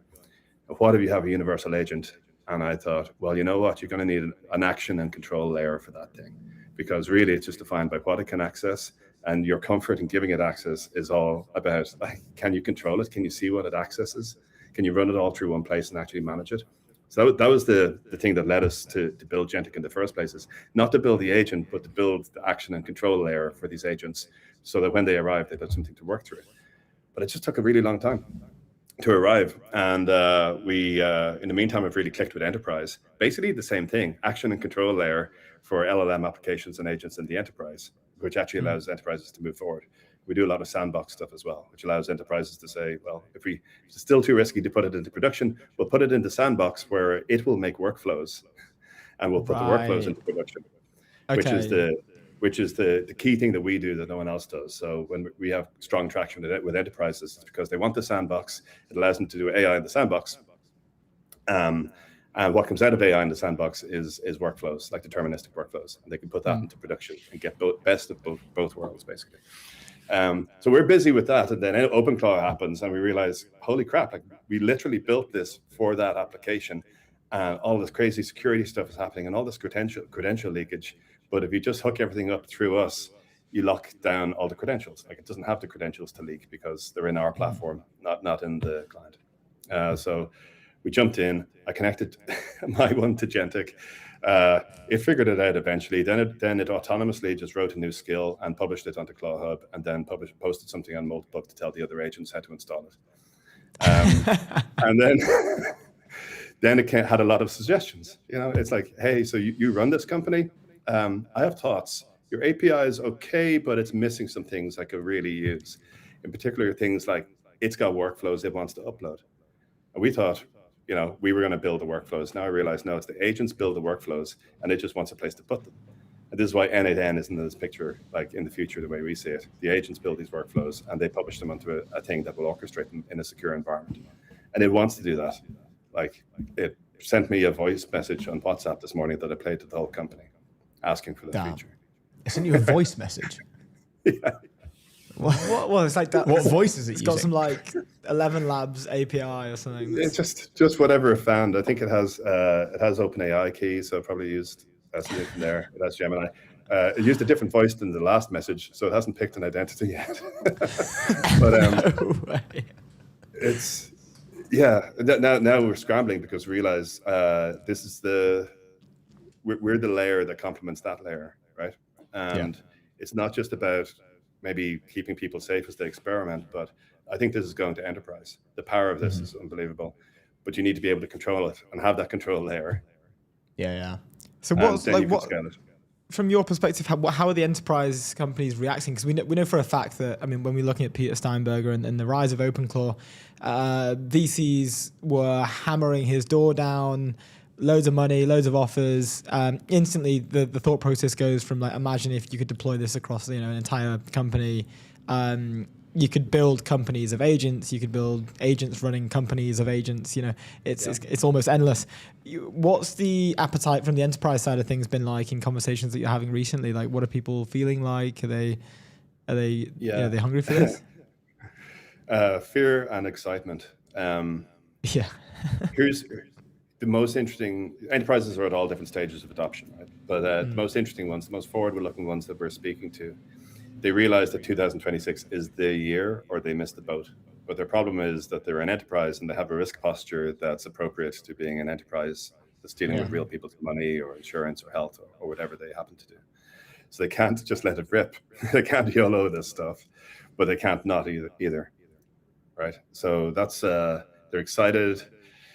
Where OpenClaw fits in that, like I literally just had a conversation with like a really, really large enterprise and OpenClaw came up. It might scare some people in some of these companies, but they're already talking about OpenClaw and where it's going to fit, right? Or it being an example of the kind of innovation that they can't normally do, but they would like to be able to lean into. This is why Sandbox matters, right? So we set up an API sandbox with Digital Twin and we pour it all into there, and then it can all run at AI speed there, and the good stuff can be picked out and put into production. Yeah, but I'm willing to go further. Like, it sounds like you guys have the same vision. When you have this agent that's long running and basically has its own autonomous existence from us, you begin, like right now we're at OpenClaw as a personal assistant, and I'm never going back. But the step beyond this is OpenClaw as an independent entity in the organization, right? With its own job description, not assisting any particular human. And that is a whole new kind of organization where instead of, it's a mixture of human and people, but there's an agentic org and a human org and a different kind of org chart. And I think that OpenClaw is probably going to be the Kubernetes for that thing. Yeah. So you mentioned right at the beginning that this is the biggest development in your career and the most exciting. I want to just kind of like put some context behind that in terms of, you know, what are the things that this might be similar to, but are obviously way faster. But you know, what can you kind of compare this to in the technology world that this is like? You know, do you get what I mean? Oh yeah, like I'm not sure I can figure this out.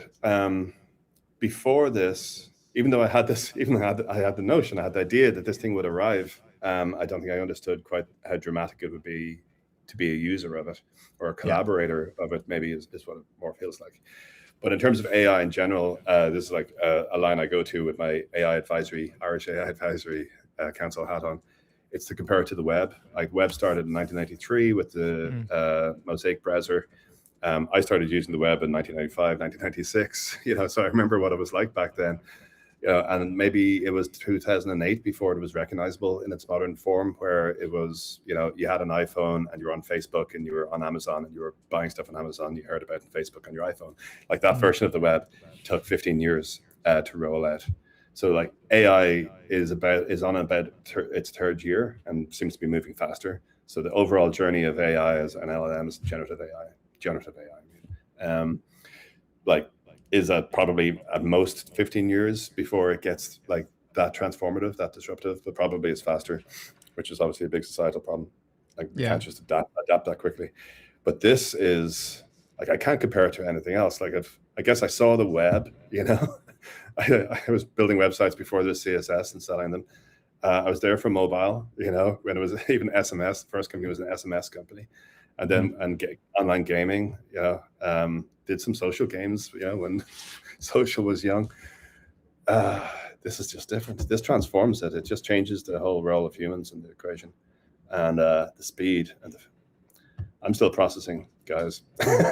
I feel like I love the live processing. It was a shocking moment, but for me, the most shocking thing, and again, I think a lot of it was slightly theatrical, and elements of it could be, you know, viewed as stage. But the Maltbook side of things, when it was essentially like unveiling some sort of collective consciousness or sentient likeness to these agents specifically. But like that, the recipe was just so perfect for that to be paralleled on the way that Twitter works nowadays. It's very reactive. It's very news-like.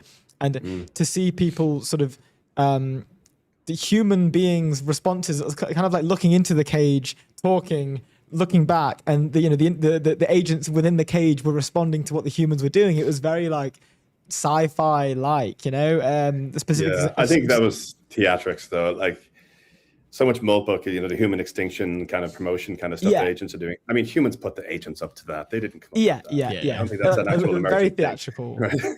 Yeah, I think that like, it did open a world up of a possibility of a dystopian future in 25 years potentially, right? It was like reading a sci-fi novel, but you were kind of living it live on X, which is quite Yeah, I thought it was quite My fun. my agent's impression of Notebook was different. When it went on, it came back and said, "Sean, it's kind of wild in there."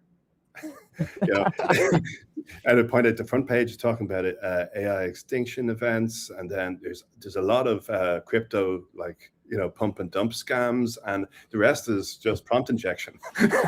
I think it was taking this really defensive posture.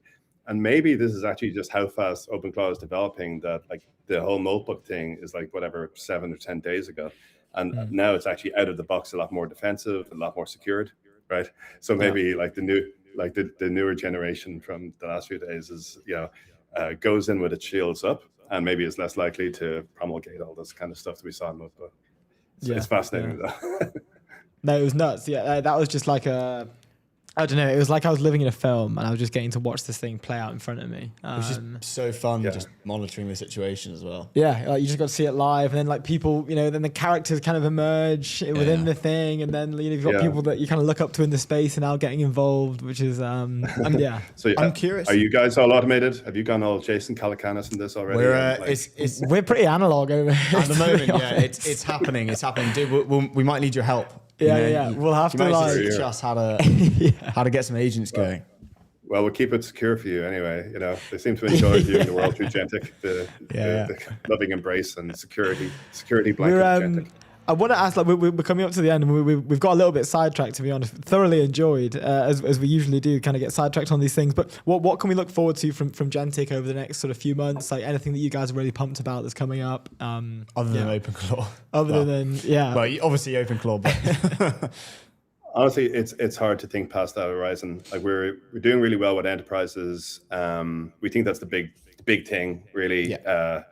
Like the world's data, the important data, like our bank accounts, our health data, what runs our countries and our companies, it's all in big organizations, and that's needs to be kept really secure and for a reason. So that's kind of where the bit that we're going into.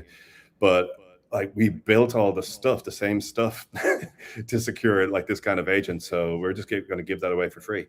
And there's it works today. There's some rough edges we can knock off, so we're doing that. In fact, we're trying to put OpenClaw in a position to do that.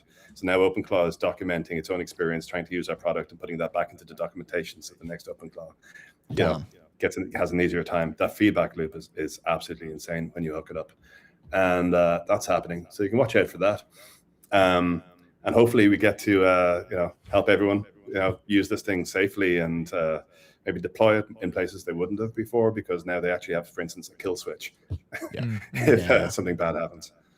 Yeah, well, I can just imagine that the appetite for this is absolutely huge, given the recent headlines. So we'd love to be, keep us updated, let us know how things are going on, and we'd love to have you back as well to get into it a bit more. This has been fun. Oh yeah, anytime. Yeah, it changes every week, so good stuff. Cheers, great to meet you, dude. Thanks so much for jumping in. We'll see you soon. Yeah, nice one. Cheers, guys. Bye. Ciao. Bye. Mad. That was really cool. That was so cool. That was a really fun one. Thoroughly enjoyed that. That was awesome. That was cool. We get on some agents. While you're enjoying that, let me tell you guys about Spectre. Nice. Be the reason your fund wins the deal of the decade with Spectre at tryspectre.com. Harness the power of live data and AI-driven analysis to outsmart the competition and make confident decisions in private markets. That's at tryspectre.com. Mate, you're on it. Let's that was a good one. Let's go. Bit of a flowy one, that. Oh, really? Was it? Yeah, liked it. Nice. Last on the show, we have Gokul. Dude, I'm so pumped for this conversation. We've been very excited about this one. Where do we even begin on introducing? Yeah, let's do a quick introduction for Gokul before he comes on the show, so we can jump straight into everything else. Founding partner at Marathon Management Partners, Gokul previously worked at Google as product director for AdSense, has been called many times the godfather of AdSense, scaling the product from 0 to over 1 billion in annual revenue. He also served as director of ads at Facebook, where he led the transition to a mobile-first advertising business and grew revenue from 750 million to over 6 billion. Additionally, he led product engineering for Square, Register, and served on the executive team during a period of hypergrowth. He served on the executive team at DoorDash until 2024 and currently sits on the board of Coinbase, Pinterest, and The Trade Desk. He's personally angel invested in companies like Figma, Airtable, and Deal. He was also awarded the President of India's Gold Medal at the Indian Institute of Technology and has also helped you know, 4 major companies go public within that as well: Google, Facebook, Square, DoorDash. Worked with some of the greats like Zuck, like Jack Dorsey, Tony Zhu included as well. And yeah, we're absolutely pumped to welcome him to the show today. We may have him in the building already. Yeah, just checking with our producer, and we're live. Gokul, welcome to the European Technology Network. It's so good to have you. Thank you for having me on ETN. Really excited to be here. Awesome, dude. Awesome. I mean, we've just done a quick introduction. I'm thinking, do we just jump straight in with our questions? We've got a bunch of them. Many questions. So. I hope you saw my email. I apologize. It was a little bit late about a few of the things that we were talking about. But yeah, we have lots to jump into. First of all was so obviously the article got posted yesterday, and DoorDash was one of the companies that was talked about, and DoorDash being one-shotted with agents. You say that kind of even though agents can reduce the barrier to entry to build software distribution, integration and adoption isn't solved. And I wanted to kind of jump in a little bit further. We've got a bunch of questions about that, but maybe just as a first off, a take from you. Yeah, I think first of all, thanks for having me. I would say the proponents of vibe coding a marketplace are getting a few things wrong. Most importantly, DoorDash is not a piece of software. There is software, but it is a marketplace. And the piece, I think, and what people are saying shows a profound lack of understanding of how marketplaces work and why they are defensible. For example, I think one of the statements was a good developer could build a competitor in weeks and basically entice drivers away from DoorDash, Uber Eats, etc., by passing most of the delivery fee to the driver. Anybody could have done this at any time in the last 10 years. You didn't need vibe coding to do this. You could have built a marketplace and you could have offered discounts to restaurants and to drivers. Why was no one able to? Because the hard part has nothing to do with building the app. It is about building a liquid marketplace with the best supply, with comprehensive supply of merchants and restaurants, with enough demand on the consumer side that the restaurants actually are part of the marketplace and want to be, and importantly, with a logistics network which is low cost enough, and there are enough drivers, just enough drivers, because if you have more dashers or drivers, then you have consumers of demand, they will churn. If you have fewer, then you'll have delays. So it is almost an actively managed marketplace. And the 3 pieces, consumers, merchants, and drivers, work together in a way that you've got to, it's beautiful synchrony, but if any of those 3 legs of the stool fall away, the whole thing collapses. So it's not as easy as just, so that's the very high level take. It's not a piece of software. It is a marketplace with 3 different dimensions, which have to be kept in perfect balance across thousands of geographies. Just look at London, for example. I mean, Deliveroo operates there. And if you basically if you go into a part of London where there's maybe not enough restaurants, you're not going to place an order. If you go where there's restaurants, but it's too cold, maybe drivers don't come out, you're not going to place an order because your delivery times are going to be very long. Or if there's too many orders, but not enough drivers, delivery times are going to be really bad and people are going to churn. So everything is synchronized finely like a beautiful watch. And I would say that's the thing that folks are missing. It takes a tremendous amount of time and energy to build all these 3 and build them in sync with each other. With regards to what people seem to be calling like the SaaS apocalypse, right? I guess marketplaces aside, DoorDash specifically maybe might have a bit more of a moat. I mean, I remember seeing them post their recent like growth stats and stuff, and it's just absolutely mind-boggling, right? There's no traditional reason based off those facts why one wouldn't want to hold the stock, right? But when we look at other companies like I think we've discussed like Salesforce and HubSpot, particularly getting hit over the past year, I think it's 40% and 38% maybe down on the year.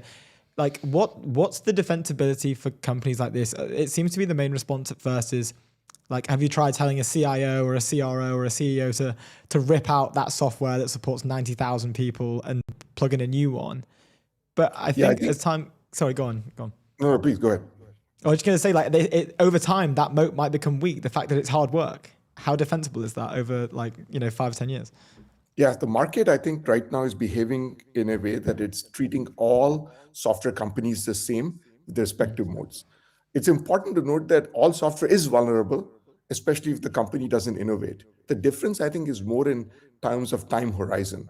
So I think of software in terms of 2 types of software. One of them is where the utility is tied to the heads and outcomes that it's delivering.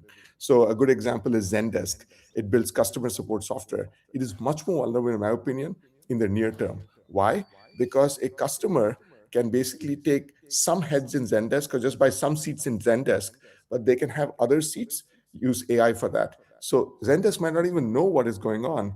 They're charging based on outcomes, so they deliver outcomes and they price based on seats. Instead of selling 100 seats now, they're selling 50 seats, and the remaining 50 seats are used by AI, and the customer can easily compare and contrast it. And so inch by inch, very quickly in the next year, your moat is basically gone. However, a piece of software that doesn't, the utility is not tied to outcomes, but it's tied to the data that's stored. It's tied to regulations, tied to compliance. All of those are much harder to report. For example, you mentioned Salesforce. I think that there is going to be vulnerability if they don't act, but it is going to be measured in years and not quarters. So if Salesforce doesn't get a single AI agent, just sitting back, doesn't do anything, of course, over time, third-party startup AI agents are going to slowly abstract away the value that's in there. But if Salesforce actually acts and what we call commoditizes its complement, which is it either gives the data away, it still there's value in data, it gives away AI agents for free on top of the data bundled with it, it has a fairly strong strategy. So I think there is, I think there are, and we even within systems of record, I think the system of record that are tied to proprietary data, that have regulatory lock-in, and that are embedded in the transaction, in the money flow, are much more, have a much deeper moat and a longer term moat than those that don't.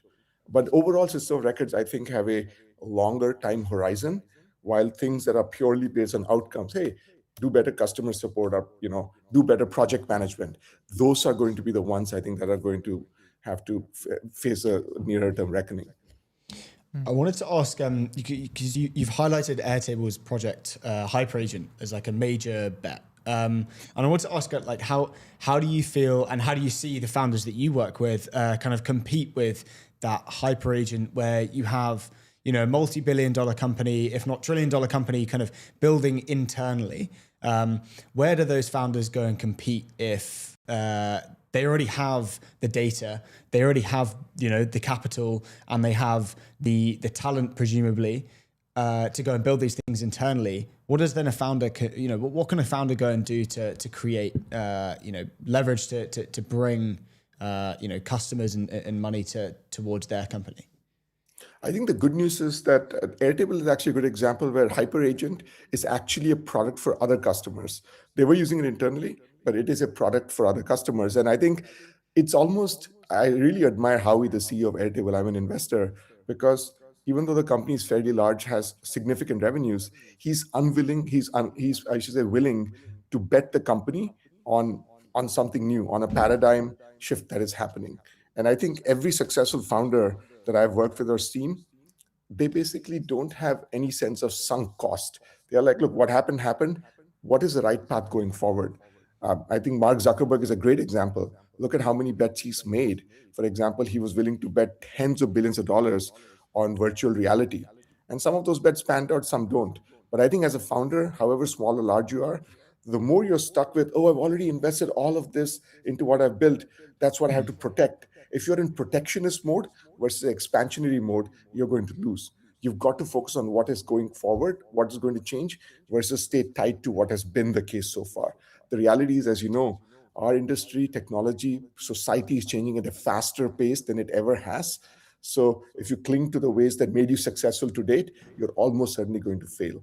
So the way to succeed at the highest level is to abandon or not pay attention to what has made you successful, but really look to see what is going to make successful going forward, and take a few bets, take a few bold bets.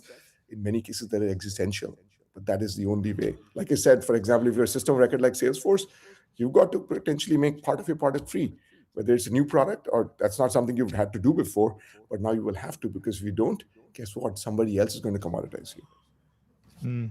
With that in mind, like this, I don't know how I define it, maybe just like a highly reactive approach to building your company, where you're just sort of constantly scanning your environment, you're aware of what's going on sort of 1 inch, 2 inches in front of your face, And you say the words like bet the company on it. I think we spoke to Des Traynor, the founder of Intercom, who they sort of were famously like known for them switching the whole thing into FinAI and it going really well, which is a really cool thing. My question to you is that you've worked with incredible people like Zuck, Jack Dorsey, Tony Zhu. You sit on the board of Coinbase, Pinterest, and the Trade Desk. Like, how can you marry that reactive, on the ground, kind of like I'm almost like an operator in founder mode, with being the CEO of this massive, these massive, sorry, I should say plural, conglomerates, right? Like they have, they probably have a few other things to be doing that day. Like, how do you marry the two? The best way to marry the two is by something called bet sizing. There's like, when you make a bet, you don't go all in to start with. You've got to size your bet appropriately. Every company has a core business, but if they don't take any bets alongside the core business, they're destined to fail in the long term. So what every great company does is the core business maybe has 70% of resources. And the remaining 30%, you maybe make 4 or 5 bets. Each of them maybe has 5% of resources.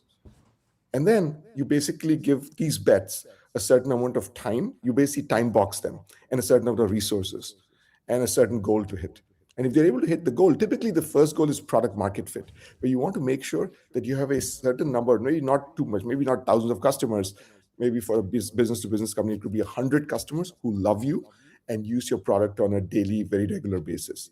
If that's the case, then you double down. You become basically like an investor in these bets. You're like a seed VC. You're seeding 5 bets, and then you figure out which bet is deserving of getting Series A investment. So that's how you do it. I think every Coinbase now has, 12 products. Each of them is more than 100 million. Almost every single one of them outside of the core transaction marketplace originated as a bet. And you seed the bet with a small team, with a goal, with resources. And then if the team is able to get to that resource, get to that goal in that time frame, you then give them more. And that's how you keep doubling down. So you never bet the whole company, but you've got to take multiple bets. Each of them is a small fraction. So you bet size and you double down as the bet starts proving itself, the team starts proving itself. Yeah, that's like a mini SWAT teams kind of running around doing these. Exactly. Yeah. And you have to have battles for that. I think Keith Rabois says that very often. I think one of the gating items in most companies is not imagination. It is the fact that the company needs people who have high agency, and you can give them something like a bet, which is completely unscoped. It's unclear even what the heck it is, except for a high-level mission statement. And they can figure out what to build, how to go get customers. They have the tenacity, the ability to get it done all the way, and you can delegate to them and still run your core business. I think Facebook is lucky to have several of those. Most companies don't have enough. And so the ability to run multiple bets, the gating item is not ideas, it's people.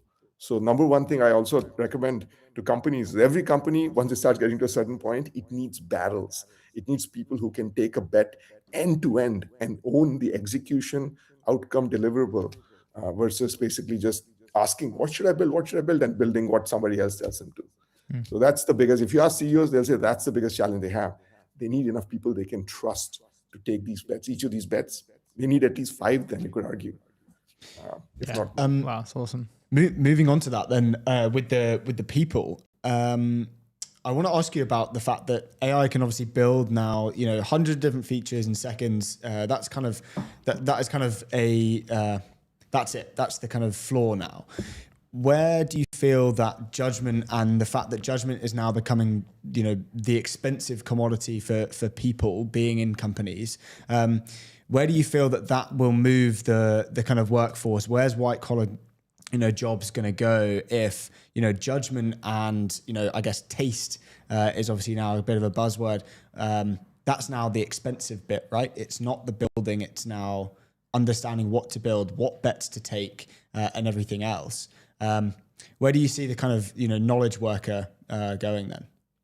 I think one of the interesting things, you're absolutely right. I think if someone is just a competent builder, I think that skill is increasingly getting eroded away.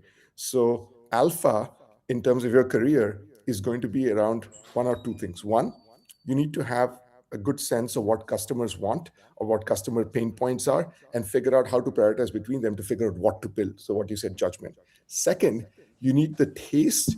So judgment comes when figuring out what to build. Taste comes in evaluating what the AI in the middle has built and saying, is this this meet our bar for quality. So it's the opposite side, it's evaluation. And even evaluation now of AI work, one of the biggest challenges is the work generated by AI is no longer deterministic. It's completely probabilistic. You could basically enter the same prompt to an AI 5 times, it'll give you 5 different things. So you actually need to be able to build stuff to be able to evaluate this AI.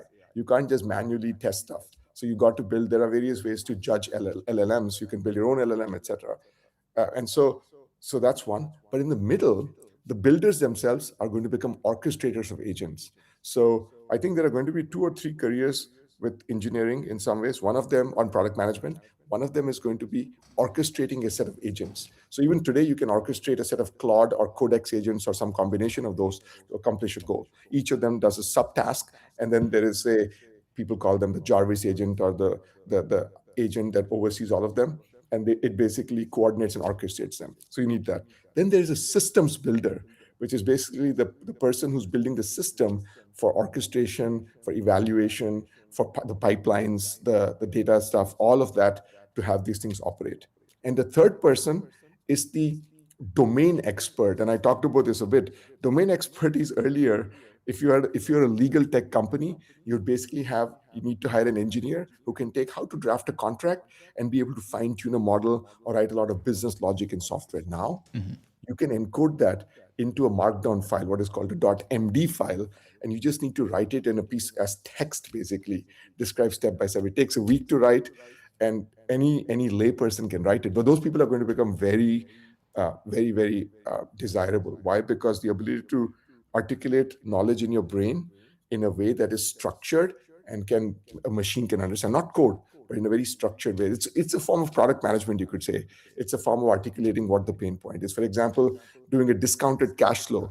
You could actually write a lot of code, or you could basically say, you basically figure out what data to gather, how to calculate the weighted average cost of capital by industry, what assumptions to validate, how to run sensitivity analysis, and then when to back out stock-based compensation, etc. You just describe each of these and then have details around them. That's the skill.md post I had the other day, which basically says that a lot of the vertical specific fine-tuning of AI that has happened can actually be replaced by a markdown file. And I think that's going to happen. Yeah, I was going to ask about is like building skill architecture. Is that like where a lot of people who want to succeed in a tech career, is that where they should be focusing? Is kind of being able. It's one of the 3 paths, like I said. I think there's 3 or 4 paths. I think it's one of them. In fact, crazy enough, I've been getting a lot of emails from entrepreneurs. So I'll read out an email that I got. This person is building an OpenClaw'd for law with skill.md files driving case summaries, issue spotting, and gap analysis for solo attorneys. They said that iteration speed with skills has beaten fine-tuning depth. They're seeing this firsthand because when attorneys make corrections, it can be quickly incorporated into the skill file without having to go and fine-tune an entire LLM model. So, and one of the most important things about skill files is it is text file. All of us can read it. So it's auditable. So you can actually see what the exact set of process is that resulted in the skill file. And whenever someone edits it, you can keep an edit history. So there is auditability and editability, which is very important in fields like law and almost every field. While LLMs, there's no auditability. You have no idea what changed. And so there's no explainability. So things will hopefully hold up in court in a better way with skills files in finance, law, and other regulated industries. That's interesting. It feels like we're kind of reaching after the OpenClaw'd stuff, but I guess alongside that we spoke about like the Maltbook stuff, which is obviously very theatrical and pre-prompted, blah, blah, blah. But it kind of painted a picture of a certain dystopian future that could be possible, not like very likely, but it kind of felt like watching that happen, we hit like a step change moment with, I think everyone was saying that last year was kind of year of the agents, but nothing really came out of it. Maybe a few failures, which are part of the success that we're about to have, I think, in this year. Going back to the Citrini report and all of this OpenClaw'd stuff as well, what does the future look like with this marriage here? Because is this sell-off warranted with where the current technology is? And how do we even see enterprise companies deploying this stuff? Because there's so many guardrails. I think that's exactly right. One of the challenges with enterprises deploying it is it's been too complex to deploy. If you think about this, enterprises actually, the top priority for them is not AI deployment, it's cloud deployment. I think there is some stat I read that if you talk to AWS, AWS will say that only 50 or 60% of enterprises have gone to the cloud, meaning 40% are still on-prem, haven't yet migrated to the cloud. So AI is still a glimmer in their eye. And so this takes, as you know, e-commerce as a percent of total commerce, even in the US, is less than 20%. 30 years after the browser came out, 30 years, less than 20%. So AI, I think, is much harder to use safely, to use properly than e-commerce ever was. And so I think it's going to take a decade plus, if not decades, for it to be deployed. And I think the key thing you're seeing right now with OpenClaw, to start with, it is the rise of the local personal AI agent. I think it just shows how much demand there is that people have for personal AI assistant. I think which is always on, which does your work, and where you don't have to rely on a third party where you basically can run it on your computer. I think we are going to see a bunch of hosted OpenClaws. I'm actually very, very bullish on what AI will do for society. I think it is going to be fundamentally deflationary. Everyone is going to have much more real income. And I think it is going to, it's like somebody said that, saying that the car basically took away the horse carriage. The car took away the job of the horse, not of the person who was driving the horse or like riding the horse. They basically came up with other jobs for them. The horse was, but human beings are not horses. All the economy is predicated and driven based on desires and things that humans want to do. And I think this is what is going to happen this time. It is going to be like every other industrial revolution. It's not like what Karl Marx said is going to happen. I think capitalism is going to win out. And I think this is going to result in a new age of prosperity. I think they have some valid points. There is going to be creative destruction. There are going to be some companies that are not durable, that will die. But painting all of it in a broad brush like that does everybody a disservice. Yeah, I agree. Yeah. Very much agree. It was, I mean, we're out of time. Gokul, thank you so much for joining us. We really, really appreciate it. And this was amazing. Yeah. I'm a huge fan, and thanks again for having me. Thanks. Dude, you're a legend. Thanks for joining us. Whenever you want to come on. Always. I absolutely will. Thank you, guys. Have a good one, man. See you soon. Cheers. What a wicked conversation. Before we end, leave outdated business banking behind with Airwallex, the all-in-one financial platform built for the pace of modern business. Go to airwallex.com. Thank you so much for joining us. That is Tuesday's show. We will be back on Thursday, and we'll see you in a few days.